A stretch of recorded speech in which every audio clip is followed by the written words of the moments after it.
present. Councilman Nall, would you provide the invocation, please? All right.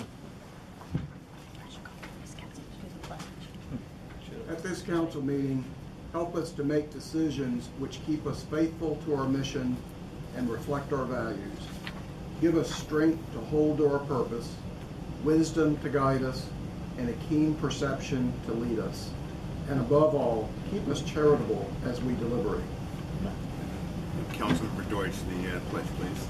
I pledge allegiance to the flag of the United States of America and to the republic for which it stands, one nation, under God, indivisible, with liberty and justice for all.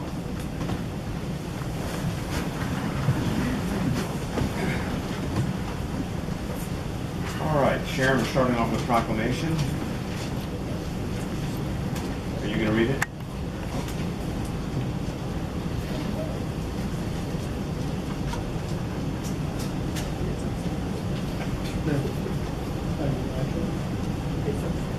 It's on the. I'd be happy to read. Well, how about if we start off with PCID and we... Yeah, go ahead and read it. Did Lily go get it?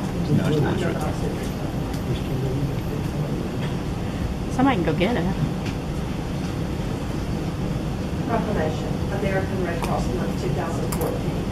Whereas the American Red Cross helps nearly 1,300 disaster-stricken families each year in Metro Atlanta, provides a 24-hour support to members of the military, veterans, and their families, collects and distributes blood to patients in hospitals, and annually trains 27,000 of our neighbors in first aid, water safety, and other life-saving skills. And whereas the Red Cross has been helping Metro Atlanta for 100 years, Red Cross heroes are on the front lines in local communities every day, volunteering their time, giving blood, taking life-saving courses, and providing financial donations to help those in need. And whereas the Red Cross is not a government agency and relies on donations of time, money, and blood to do its work. And whereas March is the month dedicated to all those everyday heroes who join the Red Cross mission to prevent and alleviate human suffering in the face of emergency. And whereas its centennial year, the Metro Atlanta Red Cross is celebrating our community and all of the work we make possible with our support. Now, therefore, I, Michael Davis, Mayor of Dunwoody, by virtue of the authority vested in me by the laws of Dunwoody and Georgia, do hereby proclaim March 2014 as American Red Cross Month. I encourage all citizens to support this organization and its humanitarian mission. In witness whereof, I have hereunto set my hand this 10th day of March in the year of our Lord 2014 in the city of Dunwoody, Georgia.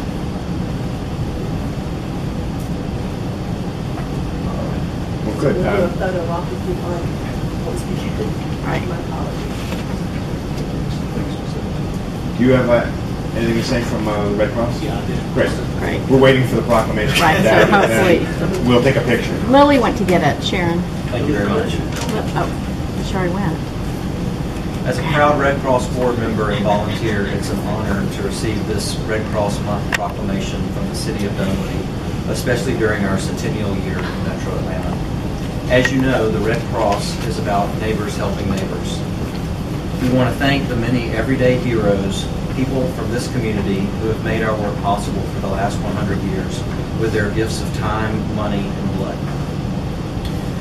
Metro Atlanta depends on the Red Cross, and the Red Cross depends on the support of the community to carry out its mission in 5 key areas: disaster preparedness and response, support for military families and veterans, life-saving training, emergency communications for international families, and blood services. I also see on the agenda that the City Council is planning to discuss the presence of AED machines in new public buildings. The Red Cross would like to partner with the city to include AED training. As you consider this, keep in mind the encouraging news that due to AED machines being deployed in police cars here in Dunwoody, 5 lives have been saved when police officers use those machines that were available to them in their squad cars. We invite you to join us as we begin our 2nd century of helping Dunwoody. There are so many ways that we can partner to serve our community. To learn more about the Red Cross mission, please visit us online at atlantaredcross.org. Thank you for this opportunity to speak and for your support of the American Red Cross Month. Thank you.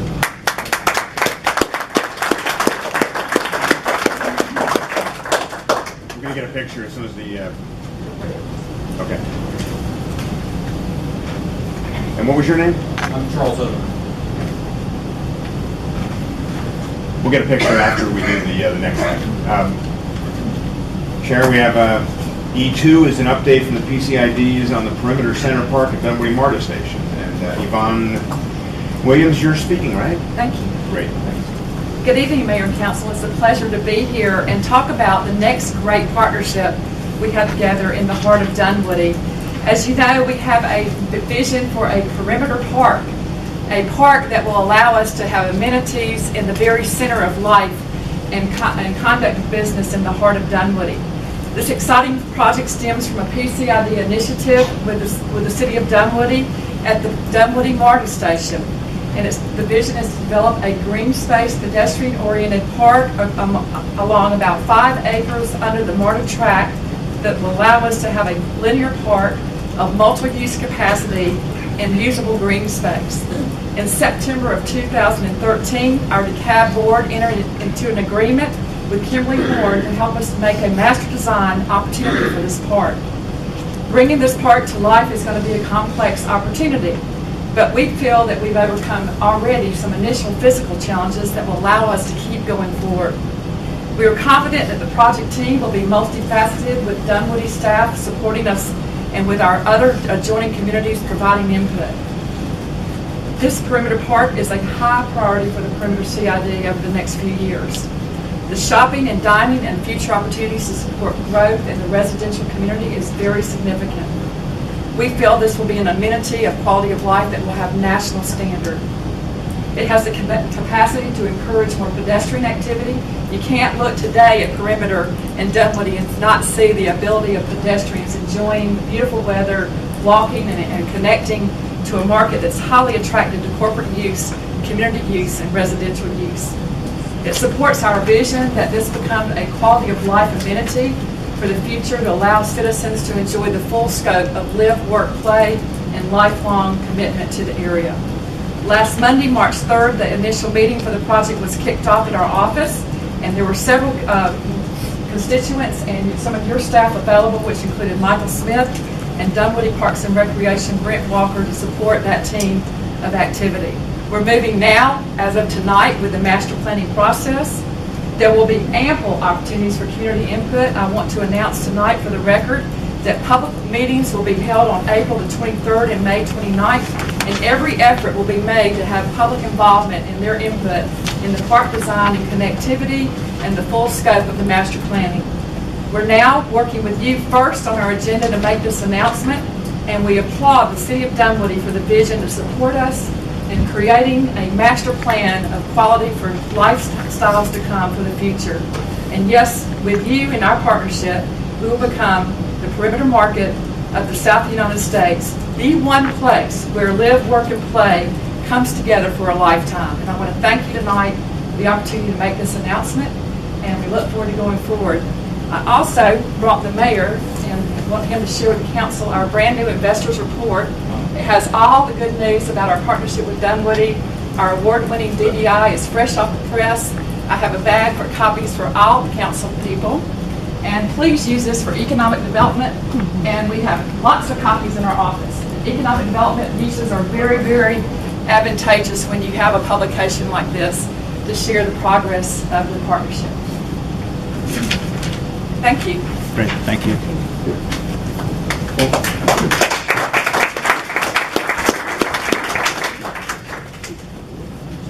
Thank you, Yvonne. That was 5 acres, right, or 8 acres? Yes, you're right, sir. It's 5 acres. That's 5 acres. It's great.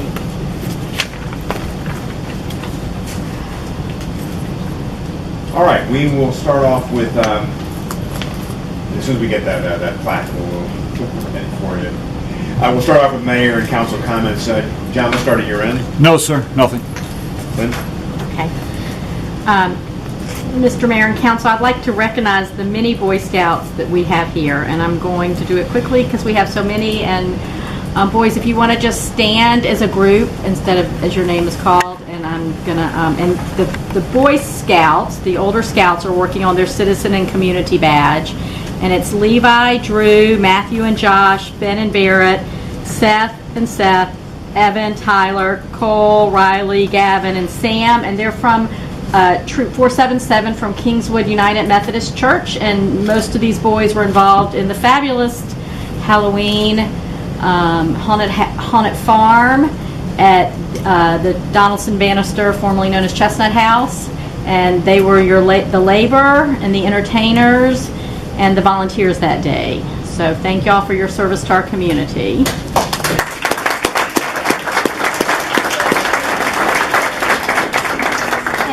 In the back of the room, we have a Cub Scout troop from Pack 477, which is also out of Kingswood. And I know one young man walked in afterwards. I'm sorry, but it's Christopher, Brandon, Connor. Y'all can stand. Y'all are standing up. Luke. It happens to me all the time. Luke, Grant, Corey, Rajan, and William. And I know I probably missed someone, but I'm sorry. But anyway, welcome to our meeting. Thank y'all for coming, and thank you for your service to our community.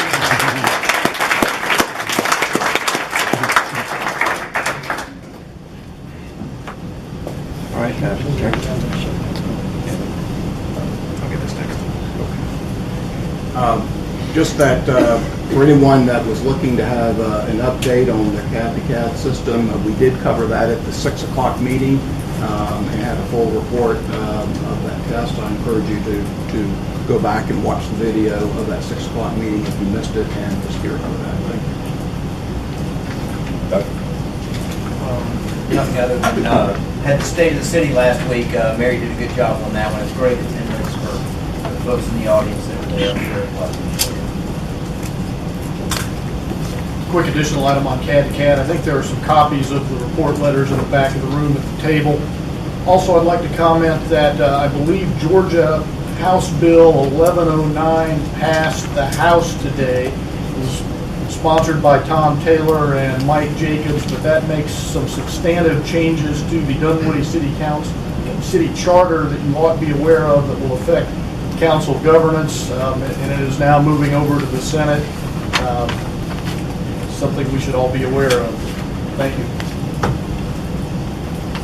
Yeah, just to piggyback on Doug, I want to thank all the city staff that had anything to do with the state of the city address, especially Bob Mullins and Edie Damon, who worked their tail off, and I know Kimberly was over there, and many others, but it really came off great, outstanding job. Thank you. I don't know who that guy was that did the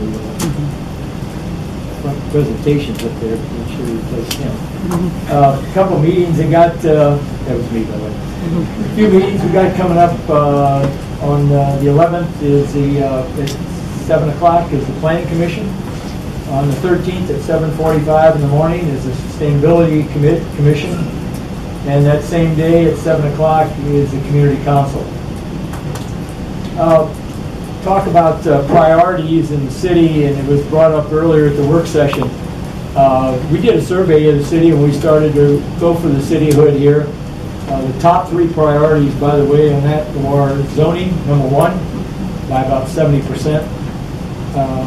And zoning takes on a whole gamut for the citizenry, not just, whether it's an R100 or an R50 or anything like that. Number 2 was taxes, keep taxes low. And number 3 was police protection. We've talked a lot about 911, and nobody could be probably more frustrated than I. Most of you know me. I don't have a lot of patience in the world. But I will tell you that, every one of us are working as hard as we can. There continue to be loopholes. Do we like it? Hell no, we don't. So we're going to continue to work on that. I will also tell you about 911 before we became a city. In the spring of 2008, there was an 11-year-old girl in the Dunwoody village that a adult male exposed himself to. 45 minutes later, the police showed up. I did not see one comment about that in any of the papers, anybody writing in, or anything else. I guess what I'm trying to say is maybe there's a different standard here. In the other cases before we became a city, I know people that their house got broken into, they didn't even call 911. because nobody came. So, yes, there was a mistake. Yes, we don't like it. Yes, we strive for perfection, but there are human beings and mechanical devices involved. If any of you have a solution that you can come up with a 911 process where there will never be one call that is answered out of the limits, the standard limits, or if there will never be one call that will never be answered, just one, over the entire time that we're a city, we need to know that. Because, you know what? With human beings and mechanical devices, things will happen. During the first snowstorm this year, I can't remember the exact number, but I heard it once on the TV that there were 20,000 911 calls that were put on hold or weren't answered in the city of Atlanta. It's hard to come up with a perfect utopian system. You must strive for it, but it's very difficult to come up with it. I want to talk about Renaissance for just a second. You know, I hear a lot about Renaissance. I don't vote for any expenditure projects around the city, but I did vote for that one. And the reason I vote for it is, in my estimation, the one thing I heard when we were going around pushing the city hood in Dunwoody was, we don't want any more apartments. There's nothing wrong with apartments, but we've got plenty of them. And I can only tell you all that if you would be running for this office up here, and you would say, well, listen, you know what? Renaissance is a bad idea.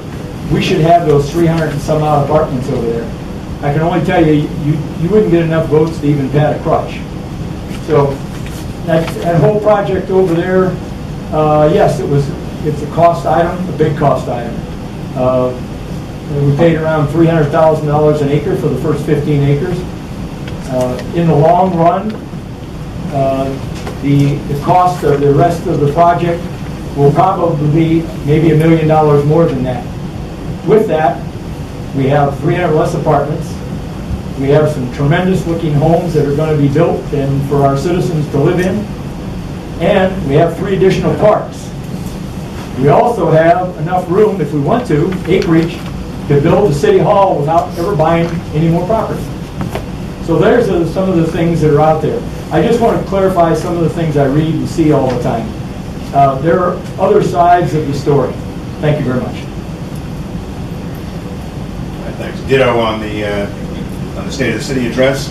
I've heard between 200 and 300 people were there, and it went well. We've got the proclamation, so let's get a picture taken.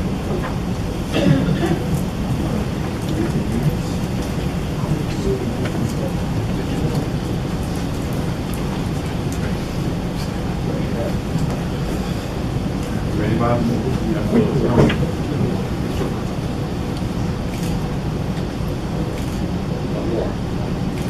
Thank you. No fun. Thank you very much.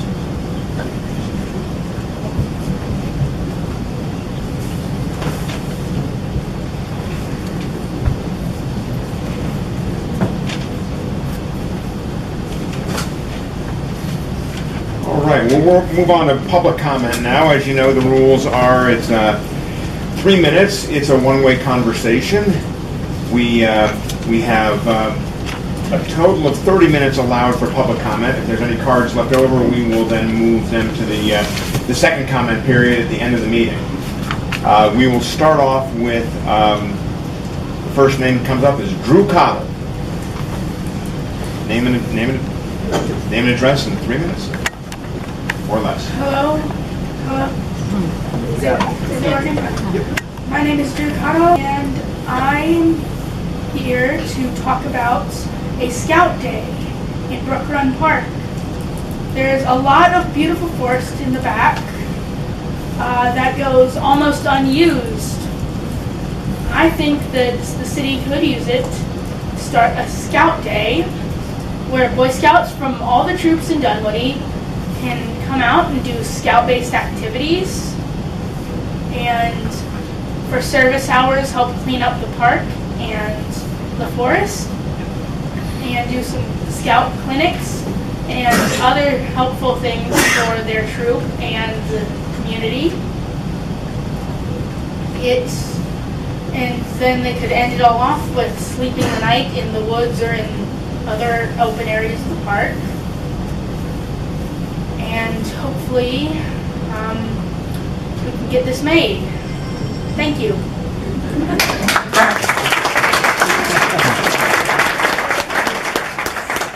Thank you very much. You're speaking for all those guys. Yep. Next name up is Michael Paris. 3 minutes, Mr. Paris. Thank you, Mayor. Can I have something from the City Council? You give it. Thanks. Mr. Mayor and Council members, my name is Michael Harris, President and CEO of the Council for Quality Growth. Appreciate the opportunity of coming before you tonight. The Council for Quality Growth is a trade association representing the growth and development industry with we're 29 years old with a mission of promoting balanced and responsible growth across the region. We work mostly with local governments, some state issues, but mostly working with our 80 local governments in the region on issues that affect growth and development and quality of life. The Council is very supportive of the city in its efforts to continue to be a high-quality community for residents and businesses alike. And the decision of State Farm to locate 8,000 employees here is a testament to this commitment to quality. We've also been supportive of the city's zoning rewrite in an effort to establish standards that are tailored to the needs, to your needs and long-term goals. As you know, we partnered with a very successful event 2 weeks ago with the city to help industry members understand demographics and economic drivers in the city. Everyone who attended was extremely impressed and excited. We're very proud to be a part of that effort. I come here tonight with concern over the proposed amendment to Chapter 8 regarding building classification and building heights, which we worry which would require structures over 3 stories to be constructed with steel and concrete. We appreciate that this is an effort to encourage quality development of all types, but we are concerned if this is adopted, this change may have unintended consequences which may inhibit redevelopment or diminish the ability of the city to provide senior housing option for empty nesters wishing to remain in the city where they've raised their families. So I'd like to offer 4 thoughts for your consideration.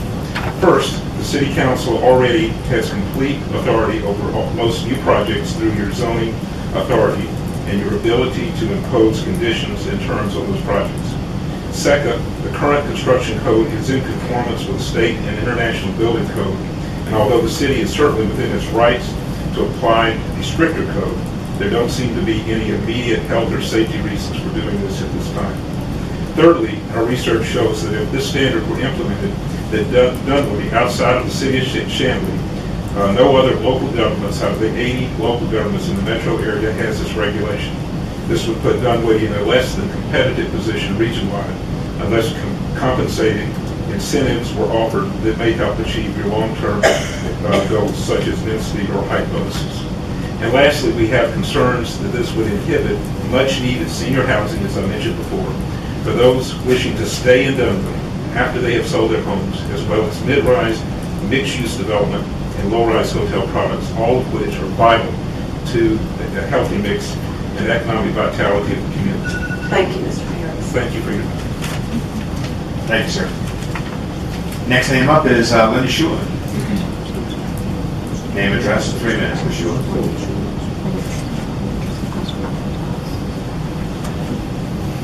Linda Schulen at 4706 Ermac Road.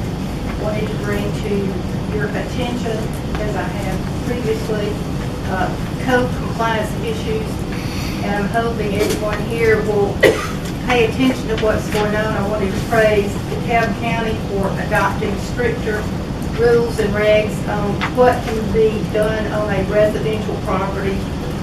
Storage of junk, old cars, out-of-state licensed vehicles, old vehicles that have been covered up for years, grass that grows too high, including leaves that might be about 10 inches deep too. So I just would like for everybody to be aware of that, and please consider making some stringent changes to our existing code. Thank you, I appreciate it. Thank you.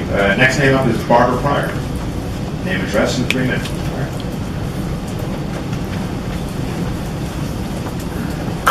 Good evening, Barbara Pryor, 4735 Cambridge Drive. What do you think the people of Dunwoody really want? If you put it to a vote, would they vote for a trail linking Brook Run with the city's partnership development with Wheelan, going through an environmentally fragile and flood-prone area? And we don't even know how many hundreds of thousands of dollars that will cost. Or would the people of Dunwoody vote for repairing the streets, which the city's recent laser assessment showed are much worse than originally thought? Really, what do you think they would really prefer? On another topic, I want to read this thank you note in order to encourage everyone to remember that there are men and women who put their lives at risk every day for us. Dear Barbara, the 48th Infantry Brigade Combat Team and I would like to say thank you for our care packages. I disseminated them among the troops as soon as I got them. Those types of snacks are not available over here, so it was a great treat for all of us. I know you've been a huge supporter of military and public safety personnel, and it is greatly appreciated. Please send our thanks to everyone that put these together and keep us in your thoughts and prayers as we continue our mission. This is from someone many of you in this room know, especially Chief Rogan. It's from Mike Carlson, who is a Dunwoody police officer now serving in Afghanistan. Please remember Mike and his comrades in your thoughts and prayers. Thank you. Next name up is Danny Ross. Name, address, in 3 minutes. Danny Ross, 1859 Tenniel Court. I'm not going to talk about cat this time, so relax. What I am going to talk about, though, is for the last 3 years, I've always indicated that I stipulated that the 90% of the calls that are being handled currently by Chatcom are being handled better than they would be by DeKalb County. I have a question about that based on some information I got from Chief Grogan recently about the time it takes from the time a call comes into to Chatcom until it's finally dispatched by Chatcom. That today is somewhere between 2 minutes and 20 seconds and 2 minutes and 30 seconds. I'd like to talk a little bit about the contract that we have with Chatcom. The contract really measures two things. It measures the amount of time it takes to answer that call, which is 10 seconds or less, 90% of the time. And it also measures the amount of time it takes to take the call-taking portion of that call, which is 60 seconds, 90% of the time. So for a total of 70 seconds. If our average dispatch time is 2 minutes and 20 seconds, 2 minutes and 30 seconds, as Chief Brogan indicated to me it was, that means it takes somewhere between 70 and 80 seconds to dispatch that call. The call is presented to the dispatcher by the call takers with the information as follows. One, it includes the information about the person's name, where he lives, and the nature of his call, and also his telephone number. In many cases, this is interrogated twice in each instance. In some cases, it's never, in any of the open records that I've seen, brought forward into the transfer of that call over to DeKalb County, by the way, so that DeKalb County 911 has to go back and be interrogated for the telephone number and all that information again. That should never happen. But it takes 70 to 80 seconds to do something that, in the case of Ms. McQuaid, that you've heard so much about, it took 14 seconds for that call once it was, call taking was over to be dispatched. From the time it was sent to dispatch, it took 14 seconds to have that dispatch. We're taking 70 to 80 seconds today to have the dispatch done. We don't measure that. Unfortunately, we measure the customer-facing parts of our 911 service, that part that customer sees. We don't measure the part that we as a city should be measuring, that being the dispatching part of that call. So I call on you to find out why this is that we have to spend so much time on dispatch when everything is presented, the name, the address, the location, the reason for the call, and also the code. All that's been done. And particularly in light of the police, each of the police cars have an AVL system, an automatic vehicle locator system on it, which absolutely we should have instantaneously where the locations of the cars are that should be dispatched. The dispatcher has that information at his disposal. For us to take that long for police, I don't know how long it would take us to do EMS if we had to go through the same thing. So I just call on you to do that. Then to answer your question about how we can improve things, I just gave you one thing. We need to have more things that are automated as opposed to having human intervention. Thank you. Next name up is Cheryl Majest. Name, address in 3 minutes. Cheryl Majestic with Leisure. Again, I'm talking about the 911 call, and I find it kind of disheartening that a city council would sit up here and not listen. This man died. I'm here for the family. I talked to the family. They took the husband out of the car, still alive, and put him in the wheelchair. It wasn't until they started connecting all his oxygen up, because they noticed that he was having trouble breathing, that they noticed that all of a sudden he stopped with his blood, with his pulse, and they called 911. The amount of time it took for us to get any help to them, and to hear the lady just plead for EMS. I mean, it's sad. And I don't think that, you're in a very, very difficult situation. I would hope that someone along the way would say, can you start CPR before we had to wait to go through all the information twice and get to cab again and then let them say it. That by that time, you're almost close to brain death. There's got to be a better system. And if we can't, we're pretty bad if we can't figure out this. Next card up is Robert Wofford. Name, address in 3 minutes. Good evening, Mr. Mayor, Council. My name is Robert Wolford. I live in the Georgetown community. I want to talk about partnering with DeKalb County, but before I do, I want to echo something my representative Jim Reitiger mentioned. It's House Bill 1109. I'm glad the Boy Scouts are here tonight with some other Dunwoody residents to hear this. House Bill 1109 is almost an anti-democratic bill that passed today. It's a very sad day in Dunwoody when a bill like this passes. Basically, what it does is it disenfranchises the voters of Dunwoody. Right now, our city charter, as we meet tonight, allows us to have a referendum on issues that are important to certain individuals within the community, not necessarily the voters in this community. Terry Nall is very familiar with, I know he's one of the ones pushing to have our own fire and EMS system here, at least fire in Dunwoody. I'm going to ask him to take his energies away from that project for a while and get back to some of the priorities that Dennis mentioned earlier, which are, Denny mentioned zoning, taxes, and police protection. Let's stick with that before we go off and go on to trying to get our own fire and EMS service here in Dunwoody. We've seen what our city manager has done with a 3-year fiasco on trying to get a 911 system with Checkcom and CAD-to-CAD, and it's failed. So let's not start on that project, Mr. Nall.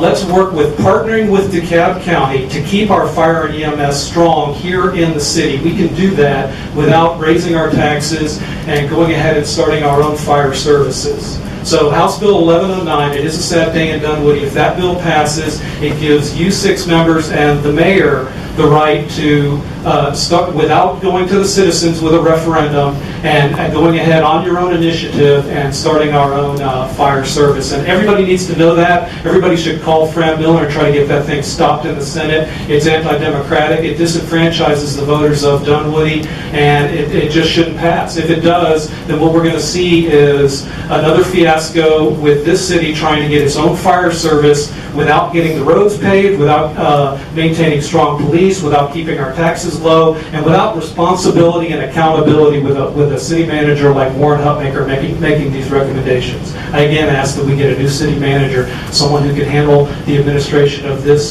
city and make positive, good recommendations for this council to be smart. We're not such a smart city right now, even though that tends to be our standard logo. Thank you very much. All right, that's all for public comment. We are now moving on to the meeting agenda portion. Do we have any changes that we wanted to do? I didn't hear any at the last meeting. I move we approve the agenda as published. Second. All right, any more comment? All in favor, say aye. Aye. Okay, now we have the consent agenda. Do I have a motion to approve that? So moved. Second. Thank you. All in favor, say aye. Aye. Okay, thank you. All right, move on to new business L1. with Warren Hutmacher, discussion of the Dunwoody Arts Festival planning. Thank you, Mr. Mayor, members of council. I wanted to circle back with you. This is in regards to a issue regarding the Dunwoody Arts Festival, the construction on Dunwoody Village Parkway, and some of the concerns from the businesses within the Dunwoody Village area. And the memo that I put in the packet summarizes highlights from 2 meetings that I held with members from the Dunwoody Chamber of Commerce, the festival organizers, and our city staff. And first off, from the meeting highlights, we updated the group regarding the construction schedule for Dunwoody Village Parkway and the streetscape. The Dunwoody Arts Festival specifically does not utilize Dunwoody Village Parkway for booths or other booths or artists, sorry. But they do use it to be able to transverse, to be able to get access from Mount Vernon onto Roberts, and also to be able to move in and through the different shopping centers along Dunwoody Village Parkway for parking and access during the festival. What we reported there is that all streets and driveways will be maintained through the construction process, and we're going to halt work during the festival, and that every effort will be given to keep as much of the parkway roadway open as possible during the festival. And I think we'll be able to do that through our coordination. We'll need to put some additional signage along the Village Parkway to help folks navigate the changing conditions related to the construction prior to the festival and during the festival. And also in our permitting process, right now we ask ahead of the festival that they specifically identify exactly where all of the different directional signage is going to go, and they'll need some flexibility with that based on the changing traffic and construction conditions that may occur to make sure that everybody can get through there. We did discuss relocating the Arts Festival to an alternate location due to the impacts it has on the existing businesses and as a result of the construction on the parkway. We did look at alternate sites such as Perimeter Center Place, which was the target, and terraces in Brook Run Park. And the organizers of the festival expressed some concern regarding moving the festival to those different locations. Basically, the visibility they like on Chambly Dunwoody Road in the village, and also the feeling of a street festival as opposed to one being in a park or being hidden in the shopping center and office area. We talked through a lot of the feedback that we've received from businesses within the Dunwoody Village area, and their impact, specifically the 2-day nature of the event and the fact that it's held on Mother's Day weekend were discussed. The festival does impact businesses that depend on Mother's Day business, and also businesses that require vehicular visibility. The city is concerned about the negative impact the festival has on area businesses.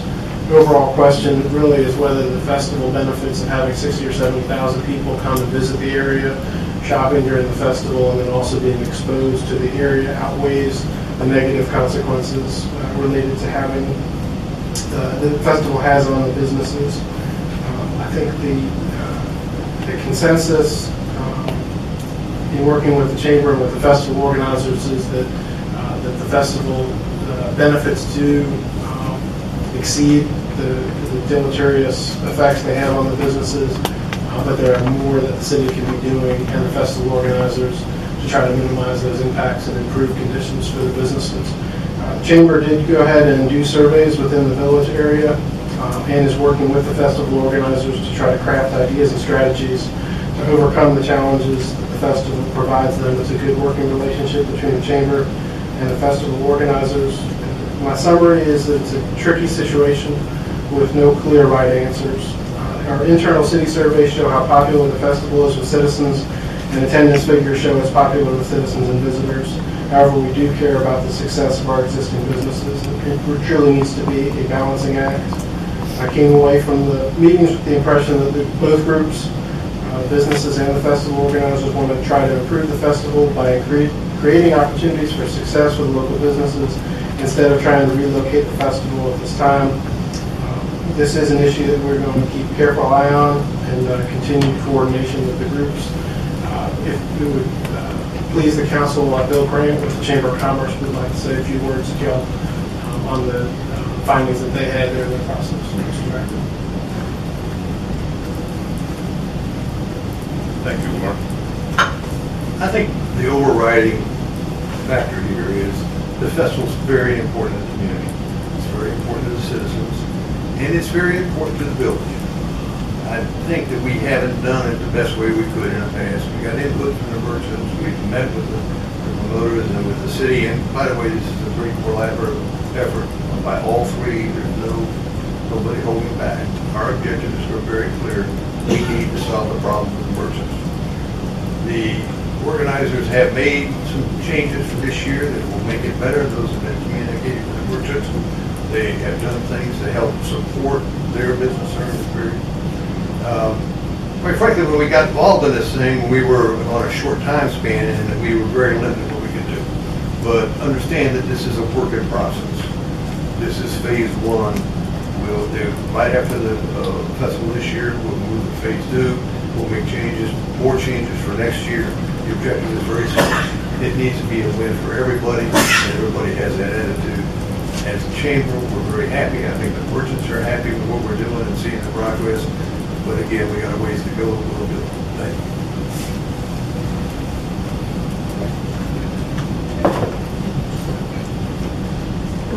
Well, thank you, Warren. Thank you, Bill. Thank you for all the work you do for the city, too, by the way. You know, the Art Festival, we know that it is a citizen success.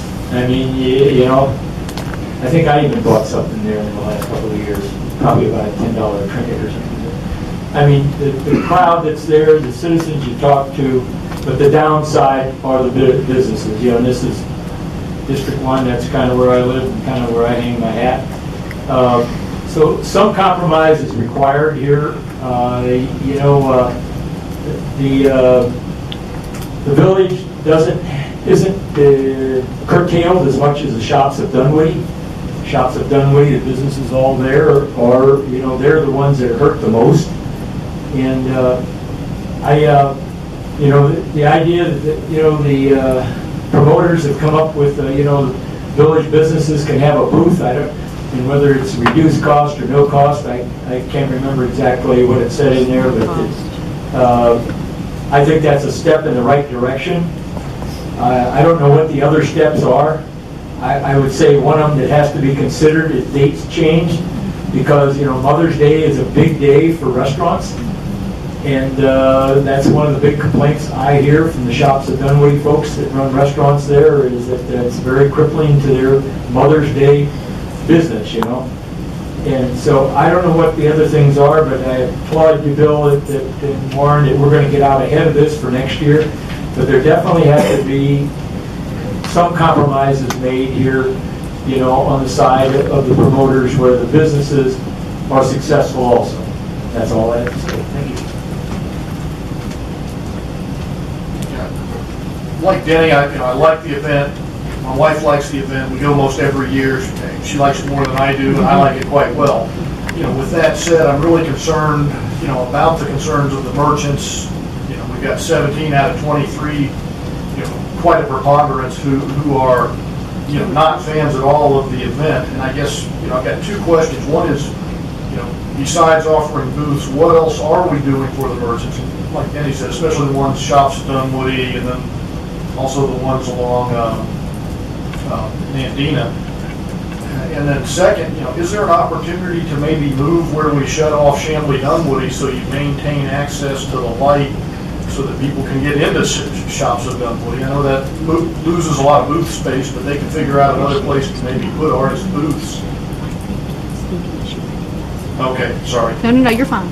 You're fine. And we have the Arts Festival folks here, right? Yes. Hey, how are you? I'm Frances Schutte, and I live in Dunwoody, and I just have some answers to some of your questions.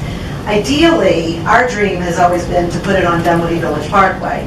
That was kind of a fantasy of mine because I've lived here for over 20 years, and I'm very excited that we're getting really close to it being really attractive and perfect. And I mean, it's a dreamy situation. to make it feel like a real street festival, and I know y'all want that downtown feel. Of course, with that comes other problems, because they do have some businesses that will be slighted there that we have, you know, our trust is that we can work with them through the chamber. The chamber is going to kind of be our liaison. Because the festival is, you know, not even 2 months away, and we already have hotels booked, and we already have restaurants that have called us to be sponsors. We work with the Explorers. We give them quite a bit of money. The Rotary Club is already our partner. The Crier is already our partner. We've got all our ads and billboards out. We are limited, like I said, to doing what we can. But the things, like we said, we are opening up a bigger section to the shops of Dunwoody so that there's a bigger presence for people to walk in, as well as giving them some booth space and better signage. I will say that 5 years ago, when we met with the chamber and Dick Williams and one of his people, we got in a car and we drove around just to see how we can do this. Originally, because I'm a citizen here, I didn't want to hurt any of these businesses. A lot of the owners are my friends, and I shop there. I still shop there, and I eat there. Our original idea was to start it right at the light. That's where we wanted to do it, right in front of Old Hickory House, Burger King, so not to disrupt anything. That was the original goal. And we were told no by the public safety, by one of the police officers, who said the main reason he feels is because it's a pedestrian issue. It's safety. More than anything else, that was his reason. And the reason is, if you cross over Mount Vernon on Chamblee Dunwoody and you come to a dead stop, you're kind of stuck there, either to take a right and meander through the parking lots. So that was the only reason. And he said, I'm going to put a stop there, and that's why he also has a giant truck on both sides of the festival so that that doesn't happen. We actually run another art festival in another city where we did not have a giant vehicle there at 4:30 in the morning, and we had a drunk driver come through at 4:30 and plow through the streets, and everybody ran for cover. So the reason is public safety. Like I said, some of the businesses, we've sent them out. I've called quite a few of them myself. We've worked with them through the years. We want them to be more of a part of it. We're working through that, and hopefully next year we can get a step ahead. And I'm really excited about, you know, the potential of moving it. Yeah, I'm Cindy Flynn, and I'm the other half of Splash Festivals. But as far as what you had a comment, you didn't know if we were offering food space to the merchants free or at cost. It is for free. We're not charging them anything. So, you know, we want them to participate. We want them to be a part of it, and come on in, because that's part of what we do. We want to celebrate the community and the area and bring people to the city. So, and we want them to be successful. And we're willing to do whatever we need to do to work with them and help them be successful with this festival.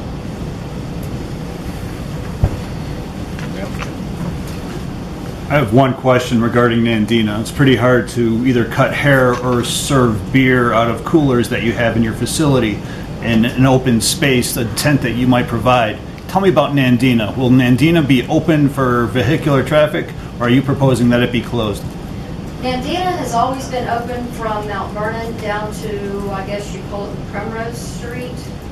I don't even think it has a name. Goes to Chamblee It goes Dunwoody. to Primrose School. Primrose School, yeah, it goes to Primrose So you'd be School. stopping before So you get it's to the always shopping center there. Come to there, yeah.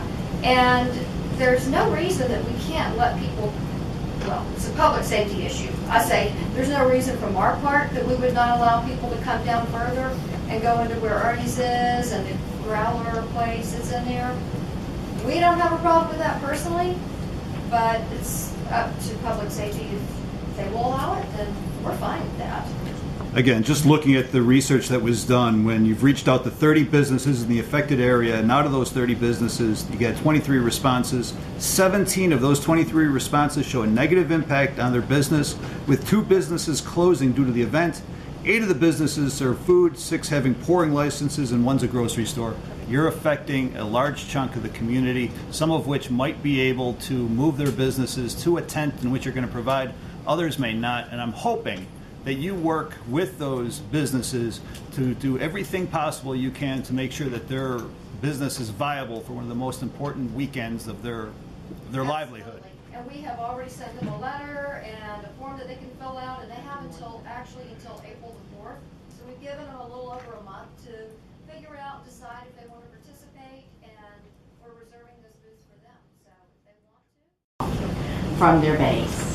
And that's in particular the gas station, which is really cut off. And it was interesting to hear the perspective of it's a public safety issue. I'm curious who pays for the trucks on either end. Is that Splash or is that the city? It's Splash. Okay. And I don't know if there's a way around that. In my conversation with you, Francis, I stressed that we've got to find a way to make Simpson and Regency your partners, or the city or the city's partners in this, because there's a lot of empty space in those shopping centers. And you know, if we discourage people from parking there for the festival, which is your intent, you don't want people parking there for the festival. There's still plenty of space. There are spaces that could be used that could benefit the vendors if you have festival activities that pull people into the centers. And to me, that's key in any ability to have the festival in the village, is making use of the spaces and pulling the people. The difference between this and the Norcross Festival are 1,000. And Norcross, when I go to the Norcross Festival, I am on top of the businesses that are in Norcross, even if the backs of the businesses, even if the back of the artist is to the front of the businesses, they are right there. And here, I'm walking down Chamblee Dunwoody Road, I can't see the businesses. And it seems to me that we have to find a way to forge a partnership with Simpson and Regency if we're going to keep, especially this weekend, going to keep the festival in the central, or in the Dunwoody Village area, because they have space that could be used. Yeah, and we agree with you, and you probably remember just about maybe 3 years ago when we had booths that went into the shops, not the shops in Dunwoody, but Dunwoody Village by Fresh Market, and we can't do that because of the lease agreement between Fresh Market and Regency. So we had to change that, and Simpson we would love to work with. It's just been difficult to get them to work with us. Right. And I'd like to see, I mean, and this is really for the chamber and y'all to work out, is some kind of movement, if we're going to keep it in the village the next year, that the restaurants become your food vendors. And I mean, I know that's a big deal, but there has to be some way that we can take some of the burden off. And I would have one of these every week. But it can't be it cannot be a burden. And this is, again, I want you to, I know you recognize, but I don't always hear it in your presentations, that this is different than your other festivals because it is in an area where people shop, do their weekly shopping, its businesses rely on the same customers every Saturday, etc. Let me just say one thing. One of our original things that we did was we went to all the stores and the restaurants. We're talking 4 years ago. And we keep doing that because those are my places that I eat. I beg them. I beg Hickory House. I beg Come Dunwoody. I beg Wright's Gourmet. Wright's Gourmet does fine over the weekend. We've even worked out a deal with Burger King where he handed out free ice cream. We do go there first. Peter's, when he was there, he had a booth there. The Japanese, the sushi place, he had a booth there. It's hard for them. It's a hard thing. We could work better with them, but I think they kind of feel like they don't have the setup, a lot of them. Don't have the grills, don't have the capacity to do that. That would be our first choice, because wow, what a great marketing opportunity for them. We also tried to work with Fresh Market. The first couple of years they brought out hamburgers, they brought out things. And I even say to them, wow, what a great opportunity. You've got 70,000 people. Here's your opportunity. But they don't have the advertising. The way they advertise is very different. They're not allowed to advertise in periodicals, so we took an ad out for them in the crier. I wanted them to do more, bring flowers, bring this. We tried all these great marketing opportunities, but we can only try. You know, if they don't want to do it, then that's a difficult situation for us. We would love to have nothing but all of the local restaurants. That would be a fantastic thing. Fabulous. That would be the way to go if they were just set up and, you know, had the equipment to be able to do it. And their food is better. So yeah, there is. Yeah. So maybe with a year lead, Bill and the chamber can maybe strike while the irons are hot about, you know, what is it that would make Wright Gourmet be able to bring their sandwiches from, and you know, if they do fine, they do fine. I wish it's not the issue, it's the right. other ones. It's the and and I wonder about Fresh Markets Management, if there's decisions being made locally that might not be supported nationally at the regional level, and maybe that's a place to have that discussion. Yeah. But that's not my, I'm just a policymaker. But it seems to me that we have to find a way to make sure that businesses can have vehicular access if we're going to keep it in the village. And I think that's critical moving forward, Warren, that we can't keep businesses from cars being able to get to businesses, because that's their livelihood too, especially that weekend. That's all. Thank you again for being here. In the survey that we conducted of those who responded, the Arts Festival was the #1 response of the most favored festival event that they attended. One of the questions that I get asked, the second highest question, the first comes from the vendors, the merchants that are there. How can you do this to us? The second one, though, is the organizer of this, is this a for-profit venture? And where they come from with that, they say, why are we favoring one for-profit to close off the street in front of my shop? Because I'm a for-profit business too. I already have a business license. Are you a for-profit or a not-for-profit? We are absolutely for-profit. We run with other cities too. We're contracted with other cities to run festivals for them. Just as, let's say, Lemonade Days. They hire a company to do the rides, the games. They are hired and they make money to do that. And they should, because they can't do that. This is kind of over their heads, and this is what we do. That is one of the reasons why we do work with the Rotary. And the Rotary gives money back to their own clubs and to their own schools. This is definitely a business, but that's one of the reasons we work with the schools, we work with the local churches. We have one of the churches who does our shuttle services. We keep reaching out. We have lots of local people on our community. But this is, like I said, that's kind of the trend. Even, let's say, a city of Alpharetta, they have an event staff, yet they are hiring contractors to do this because it is a full-time job. We do pay other people to do our rides, our entertainment, our food, but yes, we do get paid to do this. And it does make me feel bad. I live here. It makes me feel bad. These are I get gas at that Chevron. These are the people I know. It does make me feel bad, but we are hopeful that with the Chamber's help and with your guidance and Lauren's guidance, next year we're going to do a little better. We're going to try, if the street is open, we're going to try to move, and we'll keep working with these businesses. We will keep working with these businesses.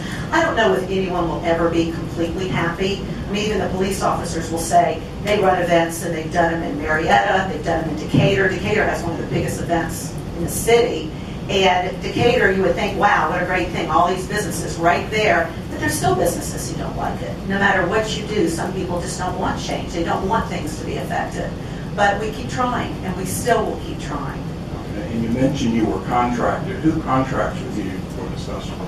Who's your agreement with? Our agreement is with the city. We work, we have permit, and I guess you could kind of figure how that works. It's a permit situation here. Yeah, there is no contract between the parties. They apply for a permit under the ordinance, and the city grants that if they meet the bounds of the ordinance, but this is an independent group not associated with the city.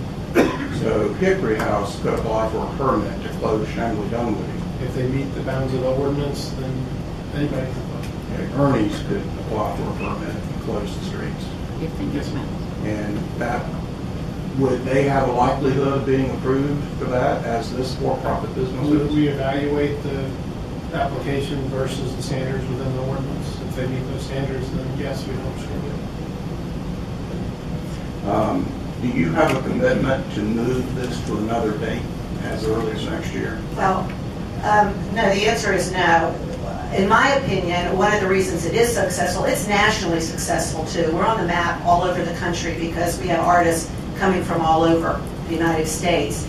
And I think, and Cindy thinks, and I think the crowds show, Mother's Day is a great family weekend, and that's why it's so crowded. It's great. You see multi-generations. With Mother's Day, you go to lunch, you have a great time with your mother, and there's nothing to do. So this allows people to come and enjoy our city, come and enjoy art, kids' activities, food, entertainment. That's why it's so popular. And what we would like to do, like I said, is I would like to move it a block away and work with the one or two little areas that would be affected. We would probably stop before the hardware store, so he would not be affected. But maybe we would bring in the children's area or something in that one section that Simpson owns, the Village Bird Park, because those would be the ones that would be the most affected. Have you discussed the public safety issue? Because if I heard what you said earlier, you don't want cars coming down the Parkway with nowhere to go. So cars coming by the hardware store would have nowhere. We are going to have to talk about that. These are all things that we're just considering because our whole point is we don't want to hurt any more people. If we move, the idea is let's see who we cannot hurt, and we don't want to hurt him if we can. It will have to be something we'll have to work out with public safety, how we will do that. I encourage you to, strongly encourage you to look at a different date, because the very fact that this is so successful for you, that which makes us so successful is a successful weekend for all the other merchants that you're affecting with this, in particular being a for-profit business, that we are disrupting other for-profit businesses over an enormous retail weekend. So I just implore you to have to find another, and I'm going to implore the manager to not have a permit on Mother's Day in the following years. Warren, do you believe we have time to force a temporary relocation for this year? And the specific reason is for the Dunwoody Village Parkway construction, which is a total mess right now with zigzags and all. From a timing standpoint, they have applied for the permit, but the permit has not been issued. Okay, but the question is, do we have time to force a temporary relocation?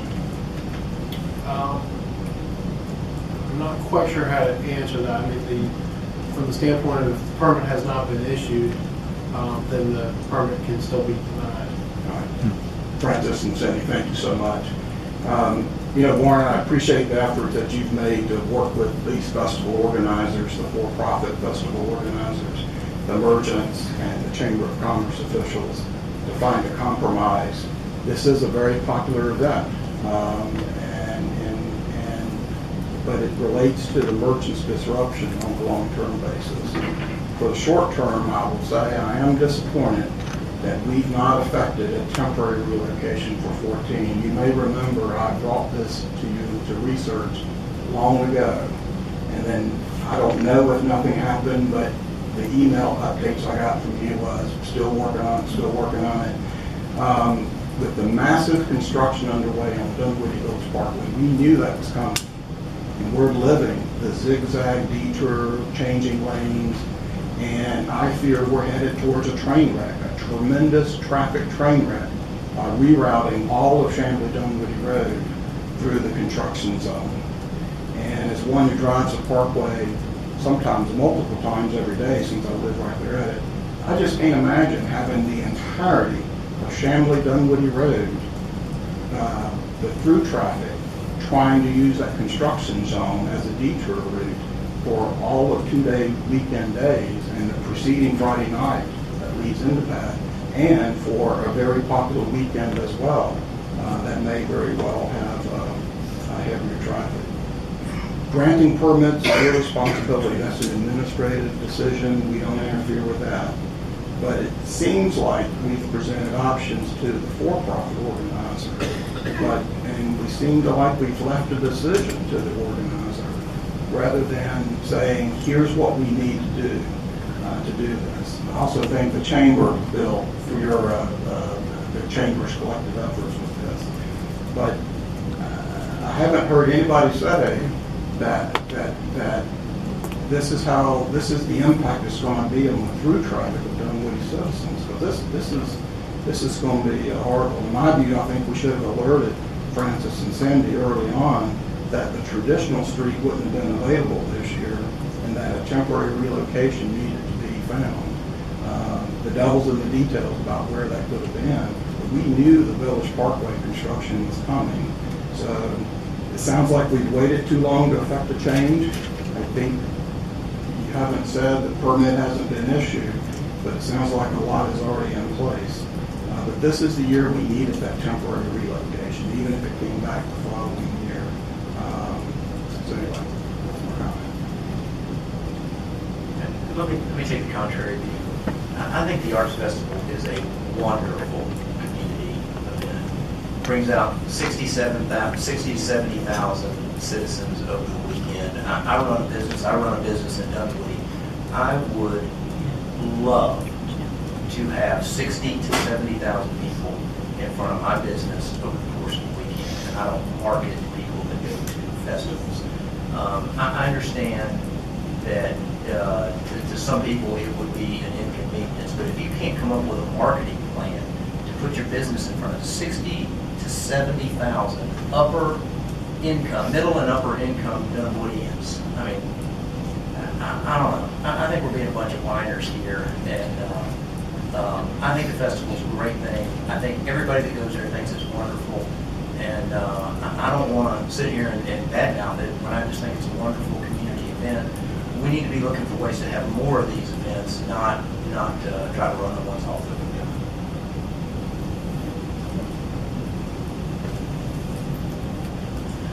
Terry, just one comment. When we started this, the first year, Francis, I think, right? And, we had several meetings, and the biggest thing was, at that time, it really wasn't businesses. It was from the citizens who said,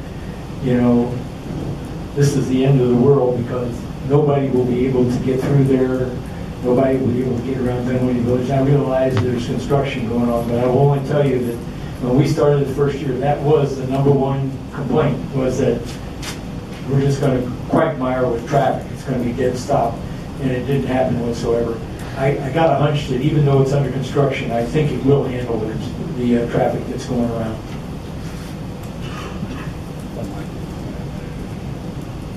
Doug and everyone here, I want to be clear. I'm not saying this is a wonderful thing. In fact, I thought it was very clear. It's the most popular festival we have in Dunwoody.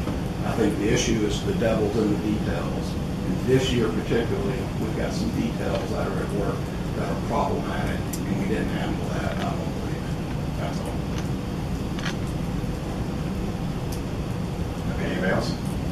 Now let's move on to L2. Steve, first read on amendments to Chapter 8, Buildings and Building Regulations.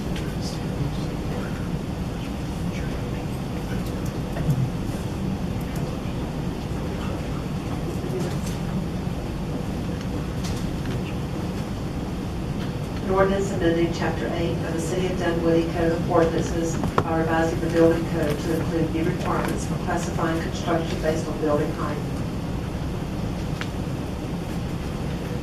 Thank you, Mayor and Council. You have the report and some of the history with this request.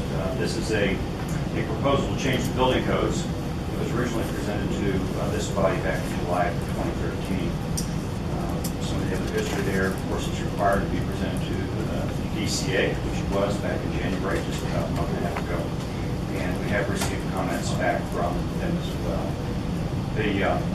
The essence of this change is a change that would say that buildings over 3 stories in height would have to be built of type 1 and type 2 construction, whereas the code today says buildings over 5 stories in height. So it's a change to 2 stories effectively. Some of the reasoning and the history of, I think, why it was proposed is in the report, and there is the text as well of those changes in the report. I would be glad to try to answer any questions you might have.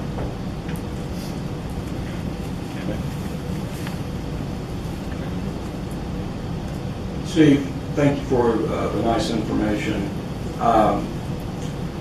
When we discussed this item last summer, this first was on our agenda July 8th.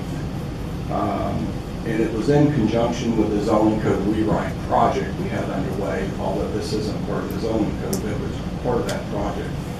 And I know that my interest, and I think the interest of council, as I recall that night, was regarding certain types of buildings.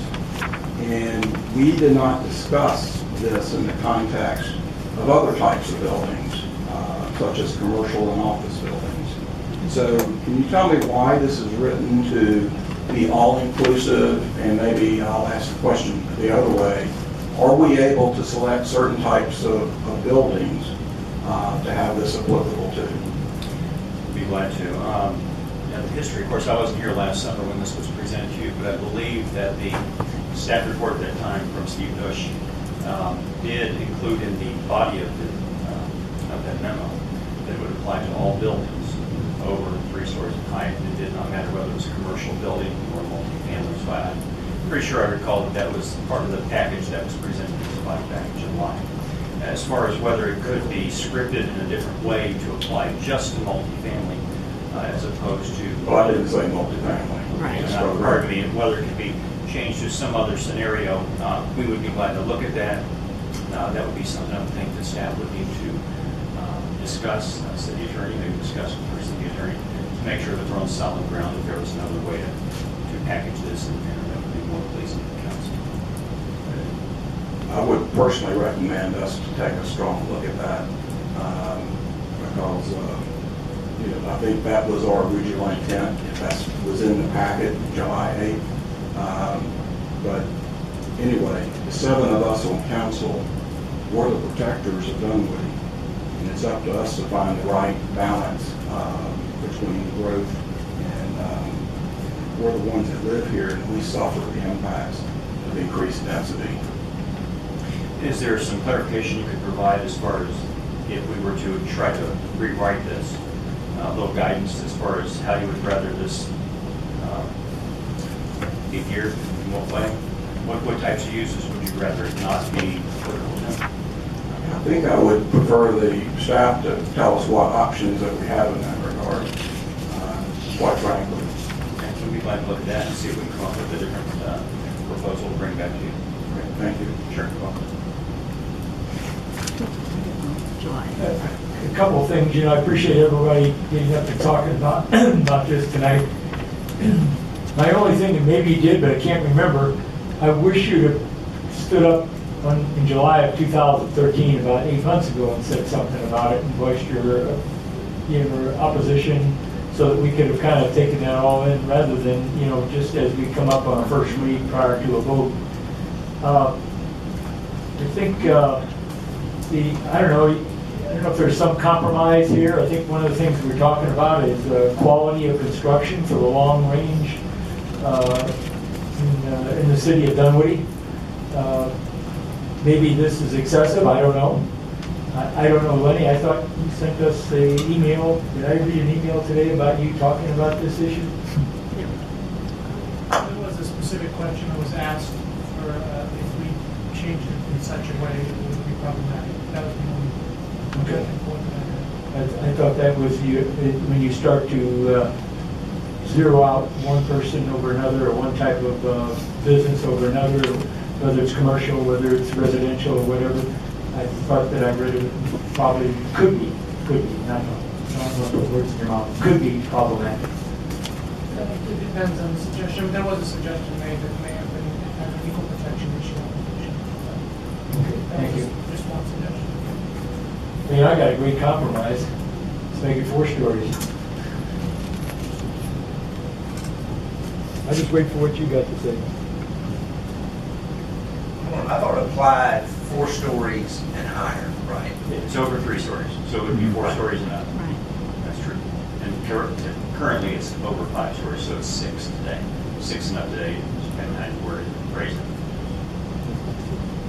And I'll just throw my 2 cents worth. I want quality construction in Dunwoody, especially when you get buildings that are 4 stories plus. I don't know that I'm versed in construction techniques to know whether stick built is better than poured concrete and all those sorts of things. But I think we as a council, have a vested interest in quality construction in Dunwoody. The engineers to hash the details.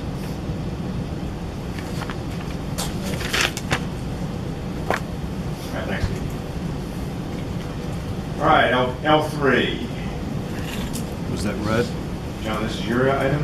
It was the last item that was red? It was a first read, right? It was red? Yeah. Right. Thank you.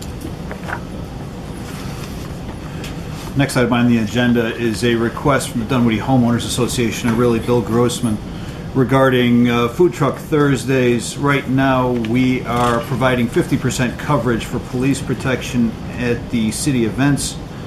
In 2014, there's a plan for possible 27 consecutive Thursdays, and I would like to recommend that we move the event up to a premier status, whereby we would be sponsoring, the city of Dunwoody would be sponsoring 100% of the police protection expense for those events. I believe the city, it's number one, it's well attended. It's a great amenity for the families in the community. It's very successful the first year, and I think we need to step forward as a community and fund this. As we look around, we don't really fund youth baseball. We don't fund daughter dances. We don't do a lot of funding of events as a city, and I think we need to step up. If we're not going to be providing services of entertainment to our residents, like the fireworks and other things that we attend at other places, I think we need to step up and do something right, and this is one of them. It was successful last year, and I think we should be funding the police protection 100%, moving this to a premier status. I'm with John on this one. I certainly think that this festival has proven to be, or Food Truck Thursdays has proved to be a great success. I always give the bill. I thought it was a horrible idea when it came out, and I was wrong. But the community loves it, and I think the police being there has actually got a PR element to it. There's no crime there. I mean, everybody's there. They're in a good mood. Everybody's friendly. I don't know that there's been a single arrested at a Food Truck Thursday that I've seen or heard, and I go to most of them. So I'm all for putting an officer there. You know, most of the time they're just sitting around answering questions from the public and those sort of things. But anyway, I'm all in. Go ahead, Denny. Well, I agree with you, Doug, mostly. And John, I mean, I guess this is, you're also in favor of us getting banks and chain. That's up to them. If it's within the budget, that's up to them. We're not funding the entertainment. We are making this event possible by funding the police protection, and I'm hoping that it's done properly, whether it's also done for crowd control, whether it's for traffic control, whatever the police department feels is adequate. I think the city should be funding the police protection for the event. So if that allows your banks to change, so be it. I'm just one of the chain there, but I'm a banks and chain guy. But do we have a cost? Do you have a cost factor on this, by any chance? Yeah, it's 27 weeks, and then it would be times by the hourly rate for the police officer that would be assigned to that. And that would be if the city were to pick up that cost, it would just go as part of the overtime budget. Okay, I didn't hear a number. I haven't calculated the exact number of what that would Last year cost. it'll be done. But we would just be able to manage that within our overtime budget. Bill, do you think maybe we'll wear out the welcome a little bit by having that many weeks? Mr. Grossman, could you come address us, please? Thank you. Well, Mr. Grossman. Councilor Shortle, we ran 22 weeks last year. We're planning to add 5 more. Go to 27.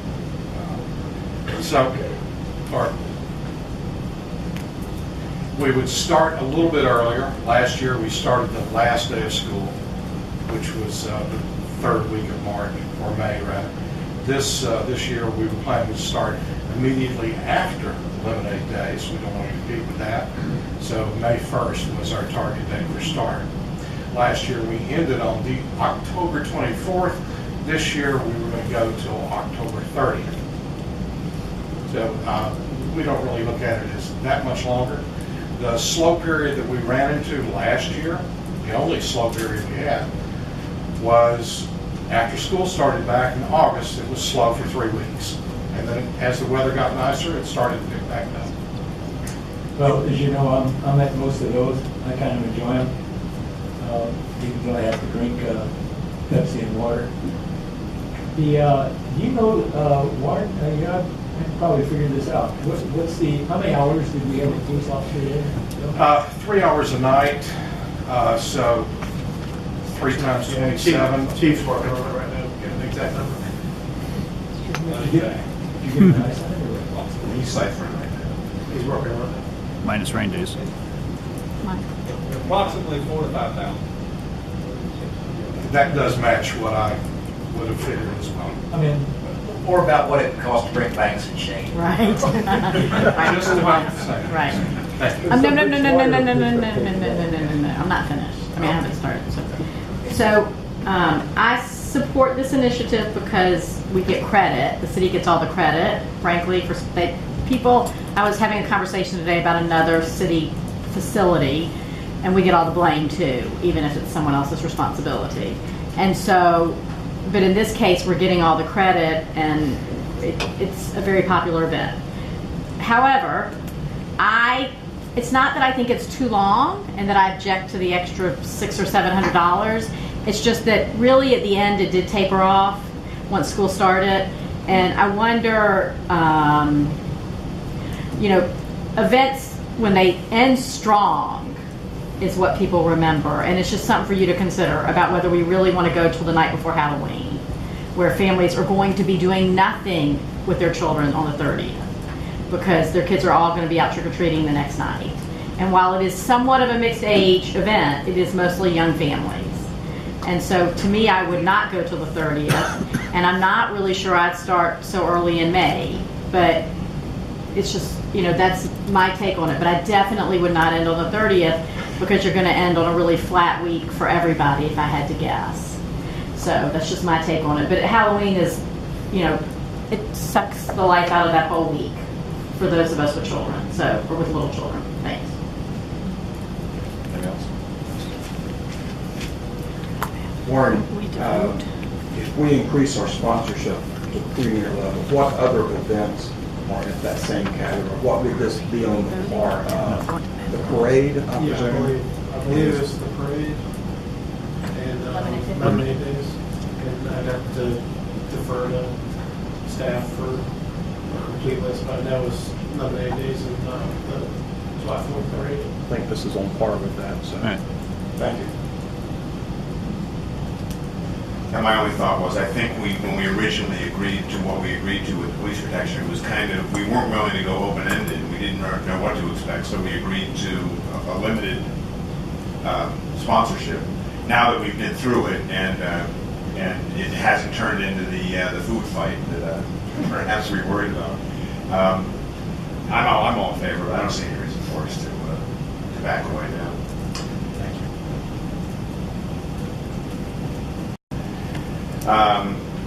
This will be a public hearing. It's L4, a public hearing on discussion to purchase the final segment of Phase 3.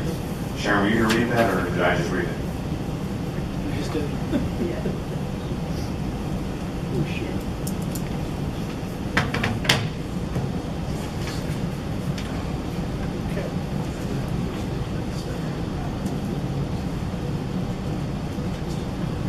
Mr. Mayor, members of council, what you have before you tonight is a discussion item related to the purchase of the final piece of land that would be necessary for the multi-use trail Phase 3. And to give you all some parameters, Phase 3 of the trail is the area between the property line at Brook Run Park and where our property begins on the 19-acre piece, which is the former Emory Dunwoody Hospital site. Previously, council has acquired property rights for an easement along the Peachford Hospital property, which goes from the property line at Brook Run to a creek crossing where Peachford property intersects with the columns of Lake Ridge Apartments, which are fronted on North Shalford Road. So Phase 3 would be the crossing of Nancy Creek and then a continuation along the columns of Lake Ridge property to connect into the existing property that we have at the 19-acre piece of property. Also, Phase 3 now includes a connection property on North Shalford Road that would be from the property line that we have at the 19-acre former Dunwoody Hospital site along North Shalford Road, and then crossing over onto the 16-acre property, which is now Dunwoody Green, as part of Project Renaissance. And the city had looked at various options for how to connect from the 16-acre property to the 19-acre property. Initially, we looked at utilizing the right-of-way along the Anley Apartments and then crossing over onto Furnish Out. In looking at that, from an engineering and cost standpoint and from a safety standpoint, it made a lot more sense to be able to cross North Shalford at Dunwoody Park, come down North Shalford in front of the Collinsville Bridge, and then cut into our property. And the main reason is that we avoided a very large curb cut that was unprotected by any signalization. We had the ability potentially to do a diagonal cross with a trail and avoid all curb cuts to be able to keep the trail as off-road as possible.